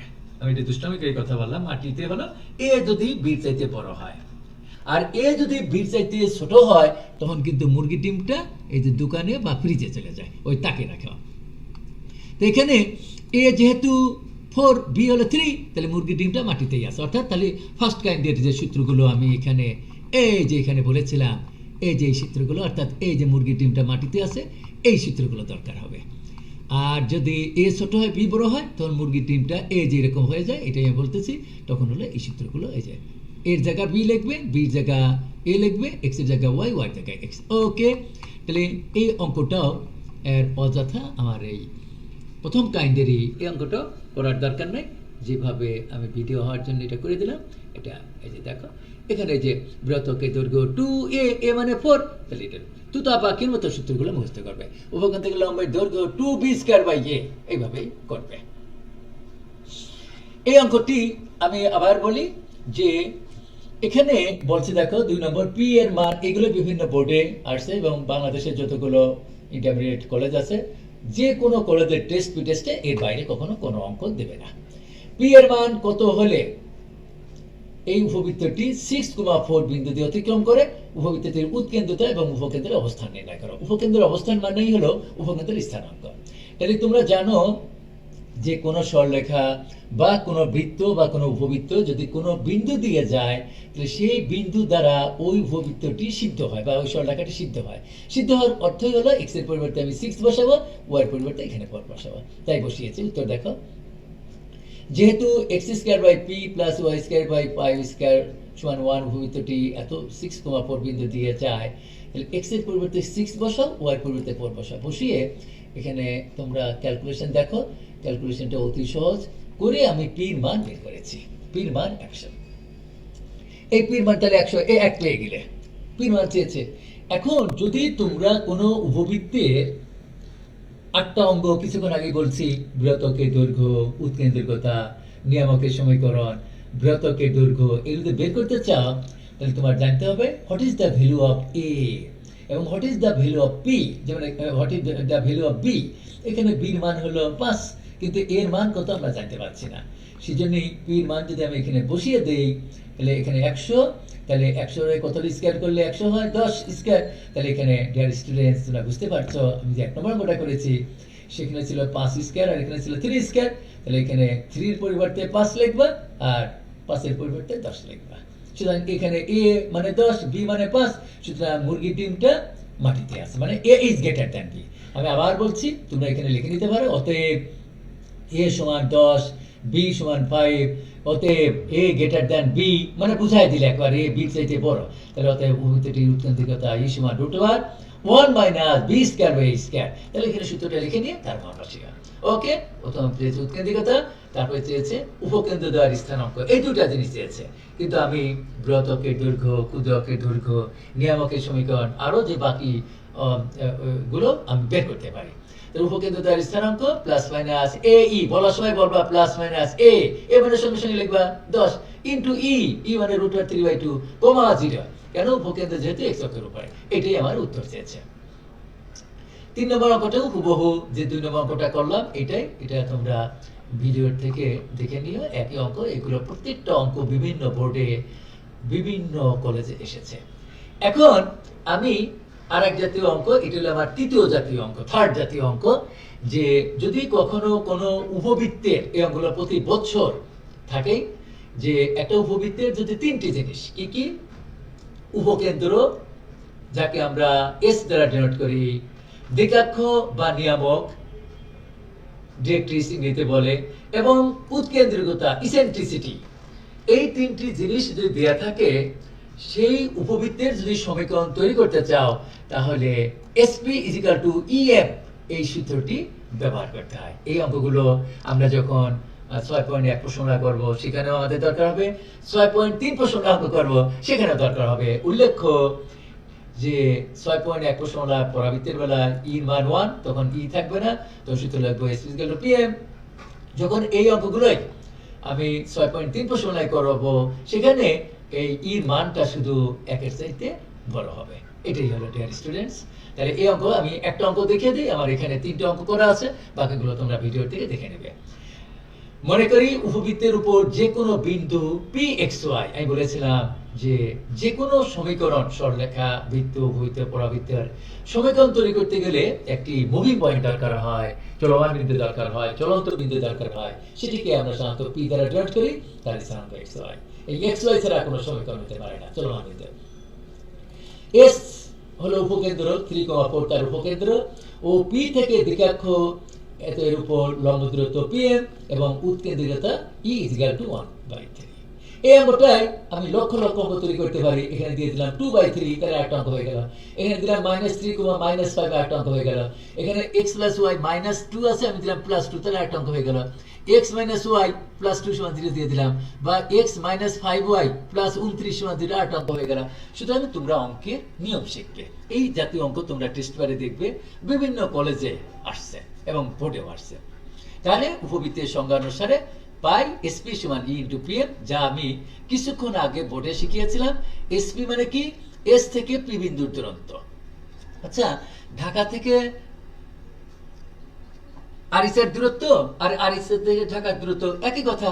সুতরাং এসপি আর পিএস একই কথা। কোন কোন স্যার পিএস লেখেন, একই কথা। আমরা আবহাওয়ান কাল থেকে চলে আসছে ম্যাথমেটিশিয়ানরা এসপি লেখে, আমি SP equal to E into PM লিখেছি। এসপি মানে এস থেকে পি বিন্দুর দূরত্ব, বা পি থেকে এস বিন্দুর দূরত্ব বের করেছি, ইর মান বসিয়ে দিলাম। আর পিএম, যা আমি প্রথমে এই প্রশ্নগুলো করবা দেখি আমি বোর্ডে লিখে দিয়েছিলাম, যে perpendicular distance from a fixed point to any straight line, তখন এই সূত্রটা অ্যাপ্লাই করতে হয়। তো এখানে পিএম হলো সেই পি বিন্দু থেকে, যার স্থানাঙ্ক এক্স ওয়াই থেকে দিকাক্ষের উপর লম্ব দূরত্ব। এটা অ্যাবসলিউট হলো, এটা সরলরেখাটা 0 বাদে লিখতে হয়। সরলরেখা দিকাক্ষ কিন্তু একটা রেখা, মানে সরলরেখা, সেটা 0 বাদে লিখতে হয়। বাই হলো এক্স ওয়াই পরিবর্তে বিন্দু বসাবা, বাই হলো এক্স এর সহগের স্কয়ার। তো এখানে এক্স এর সহগ কত? 1 স্কয়ার, ওয়াই সহগ 1 স্কয়ার, তার রুট বাদে। এরপরে ডিয়ার স্টুডেন্ট, তোমরা ক্যালকুলেশন দেখে নেবে। এবং আমি বলেছিলাম যে ক্লাস 7-8 এর সূত্র a + b + c হোল স্কয়ারের সূত্র। এই যে দেখো, a + b + c whole square, এখানে c মানে -2 বলছিলাম, 4টা সূত্র হয়। সেটি ক্যালকুলেশন করলাম, করে এই উত্তরগুলো, উত্তর লেখার নিয়ম হলো আগে লিখবে x স্কয়ার, তারপরে লিখবে y স্কয়ার, তারপরে xy, তারপরে x, তারপরে y, তারপরে কনস্ট্যান্ট ইকুয়াল টু 0, যা নির্ণেয় উপবৃত্তের সমীকরণ। এইভাবে অঙ্কগুলো তোমরা ভিডিওর থেকে প্র্যাকটিস করবে, কারণ practice makes a man perfect. 5 number অঙ্কটা হুবহু এক, শুধু সংখ্যা চেঞ্জ। এখানে x + y ছিল, সেখানে x - y, এখানে ছিল -2 + 7, আরেকটা অঙ্ক। এটাও ঢাকা বোর্ডে আসছে, কুমিল্লা বোর্ডে আসছে, রাজশাহী বোর্ডে আসছে। দেখবে এই অঙ্কটি। এই অঙ্কগুলো আর আমি অযথা সময় নষ্ট করব না, তোমরা ভিডিওর থেকে দেখে নেবে। একই অঙ্ক, এই ধরনের অঙ্ক বিভিন্ন বইতে প্রায় 15-16টা করে আছে। একই অঙ্ক বারবার এটা করার দরকার নেই, তোমরা নিয়ম শিখবে। আমি আবার বলছি, ম্যাথ হলো সূত্র নির্ভর সাবজেক্ট। এটা দেখো, এটাও আমি আবার বলছি, এখানে আগে ছিল x + y, এখানে দিয়েছে x - y। আগের প্রথম অঙ্কটায় আমি যে 4 নম্বর অঙ্কটা করেছি ছিল +-2, আর এখানে দিয়েছে +3। তাতে আসলে 3 এর জায়গা খালি 2 এর জায়গা 3 লিখেছে, একই। আর ওখানে বিন্দু ছিল 3,4, এখন বিন্দু দিয়েছে -1,1। সুতরাং একই অঙ্ক। আর এই ভাষাটা অবশ্যই লিখবে, যে মনে করি উপবৃত্তের উপর যে কোনো বিন্দু pxy, কমা হলে এবং কাজ করে, s উপকেন্দ্র বা ফোকাস দ্বারা ডিনোট করা হয়, এস দ্বারা, -1,1 তার ফোকাস বা উপকেন্দ্র, ও পি থেকে দিকাক্ষ x - y + 3 = 0 এর উপর লম্ব দূরত্ব pm এবং উৎকেন্দ্রিকতা e = ½ এই অঙ্কটাই একবার বোর্ডে আসছে 1/√2 দিয়েছে, তাহলে এখানে লিখবে e = 1/√2। সুতরাং এর বাইরে কোনো অঙ্ক থাকে না, তোমরা দেখবে, ক্যালকুলেশন দেখে নেবে। ওকে, এখন আমি যে অঙ্কটা করব, এটি হলো আমার সেকেন্ড কাইন্ডের অঙ্ক। অর্থাৎ একটি উপবৃত্তের, আমি তাড়াতাড়ি শেষ করে দেব, যে যদি একটি উপবৃত্তের অঙ্গ প্রত্যঙ্গ, ধরো উৎকেন্দ্রিকতা, উপকেন্দ্রের লম্বের দৈর্ঘ্য, বা বৃহত্তকের দৈর্ঘ্য, এরকম জিনিস 2টা বা 3টা জিনিস দেওয়া থাকলো, বলল উপবৃত্তের সমীকরণ তৈরি করো। আমি প্রথম করেছি যে একটি উপবৃত্তের সমীকরণ দেওয়া আছে, তার বিভিন্ন অঙ্গ প্রত্যঙ্গ, মানে বৃহত্তকের দৈর্ঘ্য বের করো, উৎকেন্দ্রদ্বয় বের করো, তারপরে নিয়ামকের সমীকরণ বের করো, উপকেন্দ্রদ্বয়ের স্থানাঙ্ক বের করো, এরকম জিনিস 8টা জিনিস বের করতে বলে। এর যে কোনো 3টা বা যে কোনো 2টাও থাকতে পারে, 4টাও থাকতে পারে। তো এখানে আমার এই অঙ্গ প্রত্যঙ্গ মানে কি উৎকেন্দ্রিকতা যাকে আমরা ই দ্বারা ডিনোট করি, আর উপকেন্দ্রিক লম্বের দৈর্ঘ্য যাকে আমরা 2b² a দ্বারা ডিনোট করি, সেটি আমরা এটি দেওয়া আছে দুইটা জিনিস বলছে উপবৃত্তটির সমীকরণ নির্ণয় করা। দেখো আমার এখানে অঙ্কে বলে দেয় নাই যে মুরগির ডিমটা মাটিতে না দোকানে, সুতরাং আমার এখানে লিখে নিতে হবে। মনে করি উপবৃত্তটির সমীকরণ অর্থাৎ এ বড় না বি বড় বলে দেয় না, সেজন্য আমার এখানে লিখতে হয় মনে করি উপবৃত্তটির সমীকরণ x² + a² + y² = 1, এর নাম দেবো 1 নম্বর সমীকরণ। এখানে আমি পাশে লিখে দিয়েছি a is greater than b, তাহলে আমার বুঝে নিতে হবে যে এখানে মুরগির ডিমটা মাটিতে আছে, অর্থাৎ a is greater than b, অর্থাৎ বৃহৎ অক্ষ হলো x অক্ষ বরাবর আর ক্ষুদ্র অক্ষ বরাবর হলো y অক্ষ বরাবর হলো ক্ষুদ্র অক্ষ। সুতরাং আমার এখানে যে সূত্রটা আমি লিখেছি উপকেন্দ্রিক লম্বের দৈর্ঘ্য লিখতে হবে 2b²/a। আমি বারবার আমার স্নেহাস্পদ সুপ্রিয় শিক্ষার্থীদের বলছি, যদি আমি এখানে লিখতাম a less than b তাহলে কিন্তু আমার সেকেন্ড কাইন্ড, তখন মুরগির ডিমটা ফ্রিজে বা দোকানে, তখন এখানে উপকেন্দ্রিক লম্বের দৈর্ঘ্য হবে 2a²/b, অর্থাৎ এর জায়গা b লিখতে হয়, বির জায়গা a লিখতে হয়। সুতরাং আমি এখানে যেহেতু লিখেছি a greater than b, তাহলে আমার ফার্স্ট কাইন্ডের সূত্রগুলো ফেলেছি। আমার দেয়া আছে কি কি এখানে, বা দেয়া আছে লিখতে পারো, যেখানে না লিখে দেয়া আছে লিখতে পারো উৎকেন্দ্রিক সমান 1/3, আর উপকেন্দ্রিক লম্বের দৈর্ঘ্য 2b²/a, এর মান দেয়া আছে 8, এখানটা আমি ক্যালকুলেশন করে নিলাম। সুপ্রিয় শিক্ষার্থীবৃন্দ, তোমরা মনে রাখবে যদি কখনো কোনো উপবৃত্তের সমীকরণ তৈরি করতে চাও তাহলে তোমার জানতে হবে what is the value of a, মানে a স্কয়ার মান জানতে হবে, what is the value of b, মানে b স্কয়ার মান জানতে হবে।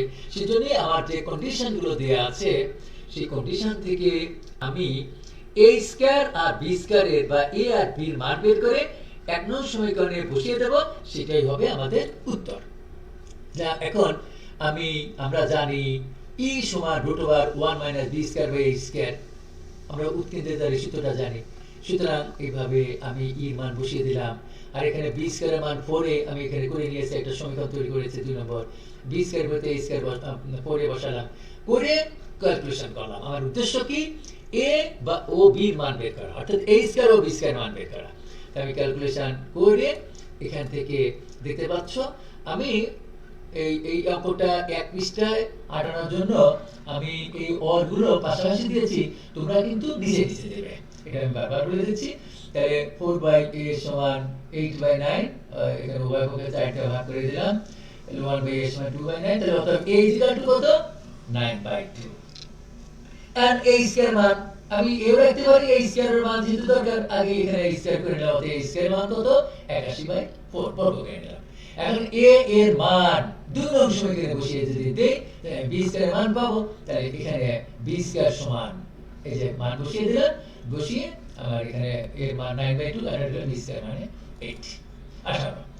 এখন তুমি এখানে সাহিত্য লিখতে পারো a² ও b² এর মান 1 নং সমীকরণে বসিয়ে পাই, তা না লিখে সরাসরি লেখো। অতএব নিম্নে উপবৃত্তটির সমীকরণ x²/a², a² মানে কি 81/4 প্লাস y²/b, b মানে কত b² মানে কত 18 = 1। এরপরে তোমরা এইভাবে লিখে দিতে পারো, অথবা তোমরা সরল করে যদি এই যে এইরকম আকারে করে দিতে চাও তাও করতে পারো। এই যে আমি একটু দ্রুত কথা বলছি, এই যে এইরকম আকারে, অর্থাৎ এই যে এইরকম আকারে যদি রাখতে চাও তাও রাখতে পারো, এই যে এরকম আকারে, যেমন 9x² প্লাস 16y² 144। তুমি এভাবে রাখতে পারো x²/25 যোগ y²/36 = 1, এভাবে রাখতে পারো, অথবা এই যে এরকম আমি যেমন লিখেছি 25x² প্লাস 16y² 400, এরকম যদি আকারে করো তাও তোমাদের নম্বর কাটবে না। ওকে, আমি অতি দ্রুত কথা বলছি, আমার সময় শেষের পথে। এই অঙ্কগুলো অবশ্যই স্নাতক শিক্ষার্থীরা করবে। আচ্ছা, কিছু কিছু অঙ্কে দেখা মানে অঙ্কের চেহারা থেকে বুঝে নেওয়া যায় যে সেখানে a বড় না b বড়। যেমন আমি বললাম যে একটি উপবৃত্তের উৎকেন্দ্রিকতা দেওয়া আছে 1/3, আর বললাম উপকেন্দ্রদ্বয়ের স্থানাঙ্ক দেওয়া আছে ±3,0। দেখো আমার স্নাতক শিক্ষার্থীরা, যেহেতু আমি বলছি উপকেন্দ্রদ্বয়ের স্থানাঙ্ক প্লাস মাইনাস 3,0, তাহলে বোঝা যাচ্ছে আমার এই উপকেন্দ্রটা x অক্ষের উপর অবস্থিত, তাহলে a গ্রেটার দ্যান b হবে। আমি এই অঙ্কটাই 1/3 উত্তরে ঠিক রেখে শুধু উপকেন্দ্রিক লম্বের দৈর্ঘ্য 8 না লিখে লিখবো উপকেন্দ্রদ্বয়ের স্থানাঙ্ক 0, প্লাস মাইনাস 3, তাহলে তোমার লেখা একটু মনে করি উপবৃত্তটির সমীকরণ x² প্লাস y² সমান 1, এখানে এক নম্বর নাম দিয়ে লিখবা এখানে a লেস দ্যান b। সুতরাং এখানে কিন্তু অবশ্যই a লেস দ্যান b হয়ে যাবে তখন। ওকে, আর কিছু কিছু অঙ্ক আছে a বড় না b বড়, ওটা অঙ্কের ফিগার থেকে বোঝা যাবে না, তখন তুমি নিজে লিখে দেবে যে a গ্রেটার দ্যান b, অর্থাৎ তাহলে আমি মুরগির ডিমটা দোকানে না মাটিতে রেখে অঙ্কটা করছি। আর তুমি যদি এই অঙ্কটা a লেস দ্যান b ধরে করো তাহলে উত্তর ভিন্ন হবে, কিন্তু নম্বর পাবা, কারণ সেখানে তো বলে নাই a বড় না b বড়, সুতরাং তখন ধরে নিতে হয়। আচ্ছা ওকে, আমি অতি দ্রুতই শেষ করে দেব। 8 নম্বর অঙ্কটা দেখো যে 4/5 উৎকেন্দ্রিতা বিশিষ্ট মানে এর মান এবং 10/3, এই অঙ্কটা ঢাকা বোর্ড 2016 অথবা 2017 সালে ঢাকা বোর্ডে এসেছে।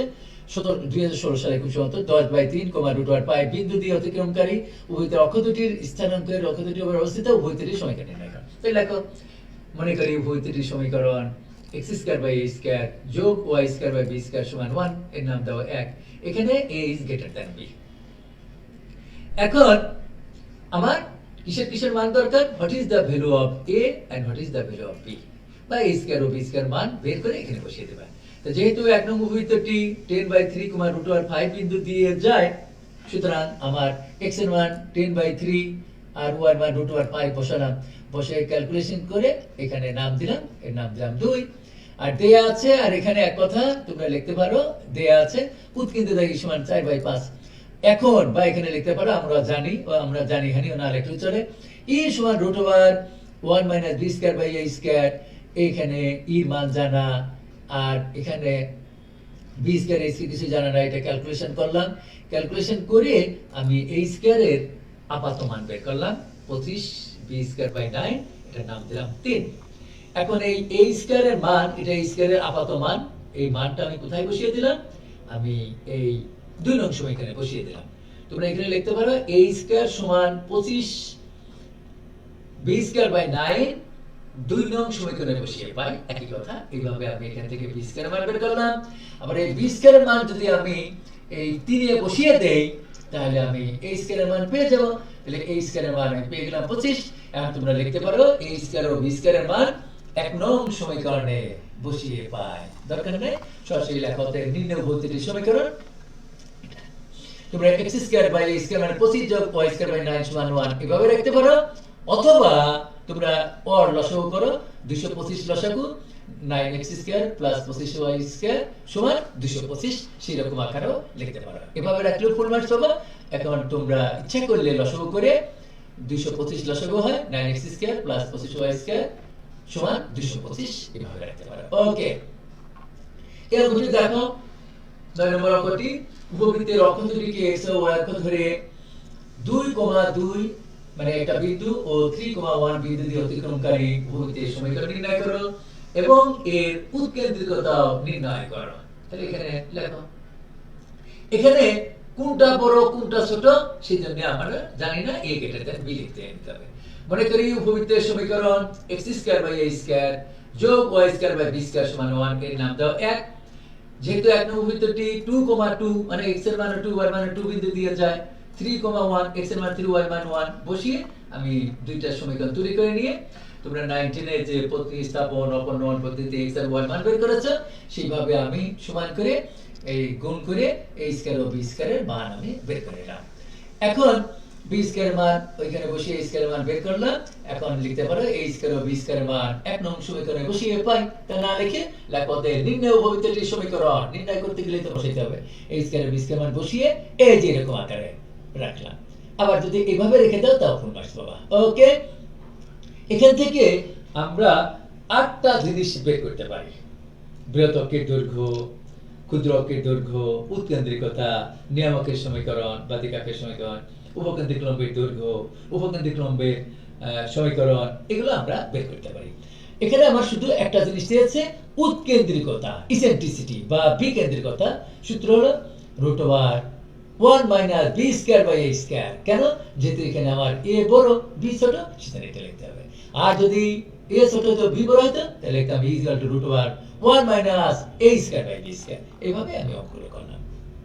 প্রিয় শিক্ষার্থীবৃন্দ, আমি এই অধ্যায়ে যে অঙ্কগুলো বিগত বছরগুলোতে টেস্ট, পি টেস্ট এবং উচ্চ মাধ্যমিক পরীক্ষা এসেছে, এর বাইরে কোনোদিন অঙ্ক থাকে না, এগুলোই করবে। এগুলো করলে সিকিউ এখান থেকে বা এখান থেকে যে কোনো এমসিকিউ তোমরা অ্যান্সার দিতে পারবে। এই এতক্ষণ যে অঙ্কগুলো করলাম সেটি তোমরা আগে প্র্যাকটিস করবে, আর তার আগে সূত্রগুলো মুখস্থ করবে। যে দুই ধরনের সূত্র আছে, when a is greater than b R when a is less than b। দুই ক্যাটাগরির অঙ্ক আছে। আর এখানে আমি অনুশীলনী এই 6.2 এর লাল কালি দিয়ে লেখা দেখতে পাচ্ছ, অনেকগুলো অঙ্ক আমি এখানে সংযোজন করেছি। এই অঙ্কগুলো তোমরা 3 নিয়মের 3টা অঙ্ক করো, এর বাইরে কোনোদিন কোনো অঙ্ক থাকে না। তবে যে একটা অঙ্ক দেখো, প্রথম নিয়মের অঙ্ক 400 দিয়ে ভাগ করে নিবা, সব সময় এখানে ফর্মুলা 1 এই যে এরকম আকারে পরিণত করে নিবা। এই অঙ্কটা এখানে 12 স্কয়ার মানে 144, 13 স্কয়ার মানে হলো 169, তাহলে এ মানে হলো 12, বি মানে হলো 13। যেহেতু বি বড়, তাহলে আমার সূত্র উল্টে যাবে। তাহলে আমার ক্ষুদ্রকের দৈর্ঘ্য এবং বৃহত্তকের দৈর্ঘ্য ছিল টুয়াইসে, এখন হবে বৃহত্তকের দৈর্ঘ্য 2b। ওই সূত্রগুলো অনুযায়ী এগুলো অঙ্ক করবে। আমি এখানে এটা এই ভিডিও থেকে তোমরা এই অঙ্কগুলো অবশ্যই করবে। Practice makes a man perfect. এই অঙ্কগুলো তোমরা অবশ্যই করবে, কিন্তু তার আগে আমি যে অঙ্কগুলো আগে করে দিয়েছি সেই অঙ্কগুলো যদি করো, তাহলে আর এগুলো ও কোনো পাগুলো করতে চায় না। কেন হচ্ছে একই অঙ্ক, শুধু সংখ্যা আছে। তারপরেও practice makes a man perfect. এই জন্য আমি সবসময় আমার স্নাতক শিক্ষার্থীদের বলে থাকি যে এই অঙ্কগুলো কিছু অঙ্ক করবা, তাহলে তোমাদের উপকার হবে। যে তুমি পারলে কিনা, এবং প্রত্যেকটা অঙ্কের পাশে তার উত্তরগুলো লেখা আছে, উত্তর মিলিয়ে দেখবে। কিন্তু তার আগে আমি আবার স্মরণ করে দিচ্ছি যে অঙ্কগুলো আমি যে 3 নিয়মের অঙ্ক আগে করে দিয়েছি সেগুলো করে নেবে। এখানে বাড়ির কাজ হিসাবে যে আমি অঙ্ক 2টি সৃজনশীল প্রশ্ন সংযোজন করেছি, এই অঙ্কগুলো অবশ্য তোমরা এখন দরকার নাই। যখন তোমরা ভবিষ্যতে আমি 6.1 প্রশ্নমালার পরাবৃত্তির উপর একটা ক্লাস নেব এবং 6.3 প্রশ্নমালার উপরে একটি ক্লাস নেব, সেই 2টি ক্লাস করার পরে সেই 2টা ভিডিও দেখে তারপরে এই অঙ্কগুলো করবে। কারণ হচ্ছে এই অঙ্কগুলো হলো, আমি এই অধিবৃত্ত বলছি, তাহলে 6.3 এর অঙ্ক এটা। তারপর উপবৃত্ত বলছি, এটা 6.2 উপবৃত্ত হলে 6.2 এর অঙ্ক। আবার যদি বলি আমি এই যে পরাবৃত্ত বলছি, দেখো 2 নম্বর অঙ্কটা পরাবৃত্ত বলছি, এই পরাবৃত্ত হলো 6.1 এর অঙ্ক। সুতরাং এই অঙ্কগুলো সৃজনশীল প্রশ্নগুলো 6.1, 6.2 এবং 6.3 এই 3টি মিলে ক খ গ মিলে একটি সৃজনশীল প্রশ্ন সাধারণত সংযোজন করা হয়। সেইভাবেই আমি একটি নমুনা প্রশ্ন, 2টি নমুনা প্রশ্ন এখানে সংযোজন করেছি। এগুলো তোমরা করবে। ভবিষ্যতে আমার এই সৃজনশীলের অনেকগুলো অঙ্ক 6.1, 6.2, 6.3 এর অঙ্কগুলো থাকবে। এবং এরপরে আমি একটি ক্লাস নেব, এই 3টি আরো 2টি ক্লাসের পরে আমার চতুর্থ ক্লাসটি হবে যে 6.1, 6.2, 6.3 এর, অর্থাৎ কণিকের যে কোনো এমসিকিউ যাতে অতি সংক্ষেপে 1 মিনিটের আগে 30 সেকেন্ডে বা 10 সেকেন্ডে বা 5 সেকেন্ডে কিভাবে অ্যান্সার দেওয়া যায় সেটির উপরেও একটি ক্লাস আমি ভবিষ্যতে নেব। সেই ক্লাসটি তোমরা করবে। অনেক ধন্যবাদ আমার স্নাতক শিক্ষার্থীদের, যে বেশ প্রায় 1.5 ঘন্টা ব্যাপী আমি এই কণিক জিনিসটা কি, কণিক কাকে বলে, কণিকের যে পরাবৃত্ত, উপবৃত্ত, অধিবৃত্ত তার আদর্শ সমীকরণ কি, এটা নিয়ে আলোচনা করেছি। এবং আজ এই 6.2 প্রশ্নমালা উপবৃত্ত, অর্থাৎ ইংরেজিতে বলা ইলিপস, এর যে অঙ্কগুলো আমি করেছি এবং সূত্রগুলো বলেছি, এই সূত্রগুলো যদি তোমরা আগে সুন্দরভাবে অনুধাবন করো এবং অঙ্কগুলো প্র্যাকটিস করো, তাহলে ভবিষ্যতে যে কোনো অঙ্ক আসুক না কেন তোমরা করতে পারবে। সবাইকে ধন্যবাদ। প্রিয় শিক্ষার্থীবৃন্দ, আমি এই যে ভিডিওটি, এই ভিডিওটি একটু পরে মাহি এডুকেয়ার হেল্পলাইন ইউটিউবে দেখবে। সেখানে আমার 22টি ভিডিও আছে অধ্যায় ভিত্তিক, উচ্চতর গণিত প্রথম পত্র এবং দ্বিতীয় পত্রে। আজকের এটি হলো 23তম ভিডিও। এই ভিডিওটি কিছুক্ষণের মধ্যেই মাহি এডুকেয়ার হেল্পলাইনে এটি দেখতে পারবে এবং আরো 22টি সেটি দেখবে। এবং আমার প্রিয় শিক্ষার্থীবৃন্দ এবং যারা এই ভিডিওগুলো দেখবে, তোমাদের কাছে আমার একটি আর্নেস্ট রিকোয়েস্ট, অনুরোধ হলো যে তোমরা আমার সাবস্ক্রাইব করো। আমি অনেক খুশি হব এবং ভবিষ্যতে আরো এরকম অনেকগুলো ভিডিও, অনেক ছেলে আমার টেলিফোন করে বলছে যে ফার্স্ট ইয়ারে আমরা ইন্টিগ্রেশনটা ভালো বুঝি না, ইন্টিগ্রেশনের উপর, যোগাযোগকরণের উপরে, সমাকলনের উপরে একটি ক্লাস আমি নেব। সেই ক্লাসটি তোমরা তোমাদের আমি বলে রাখলাম। Friendship to all but malice to none, be friendly but not familiar. সবাইকে ধন্যবাদ।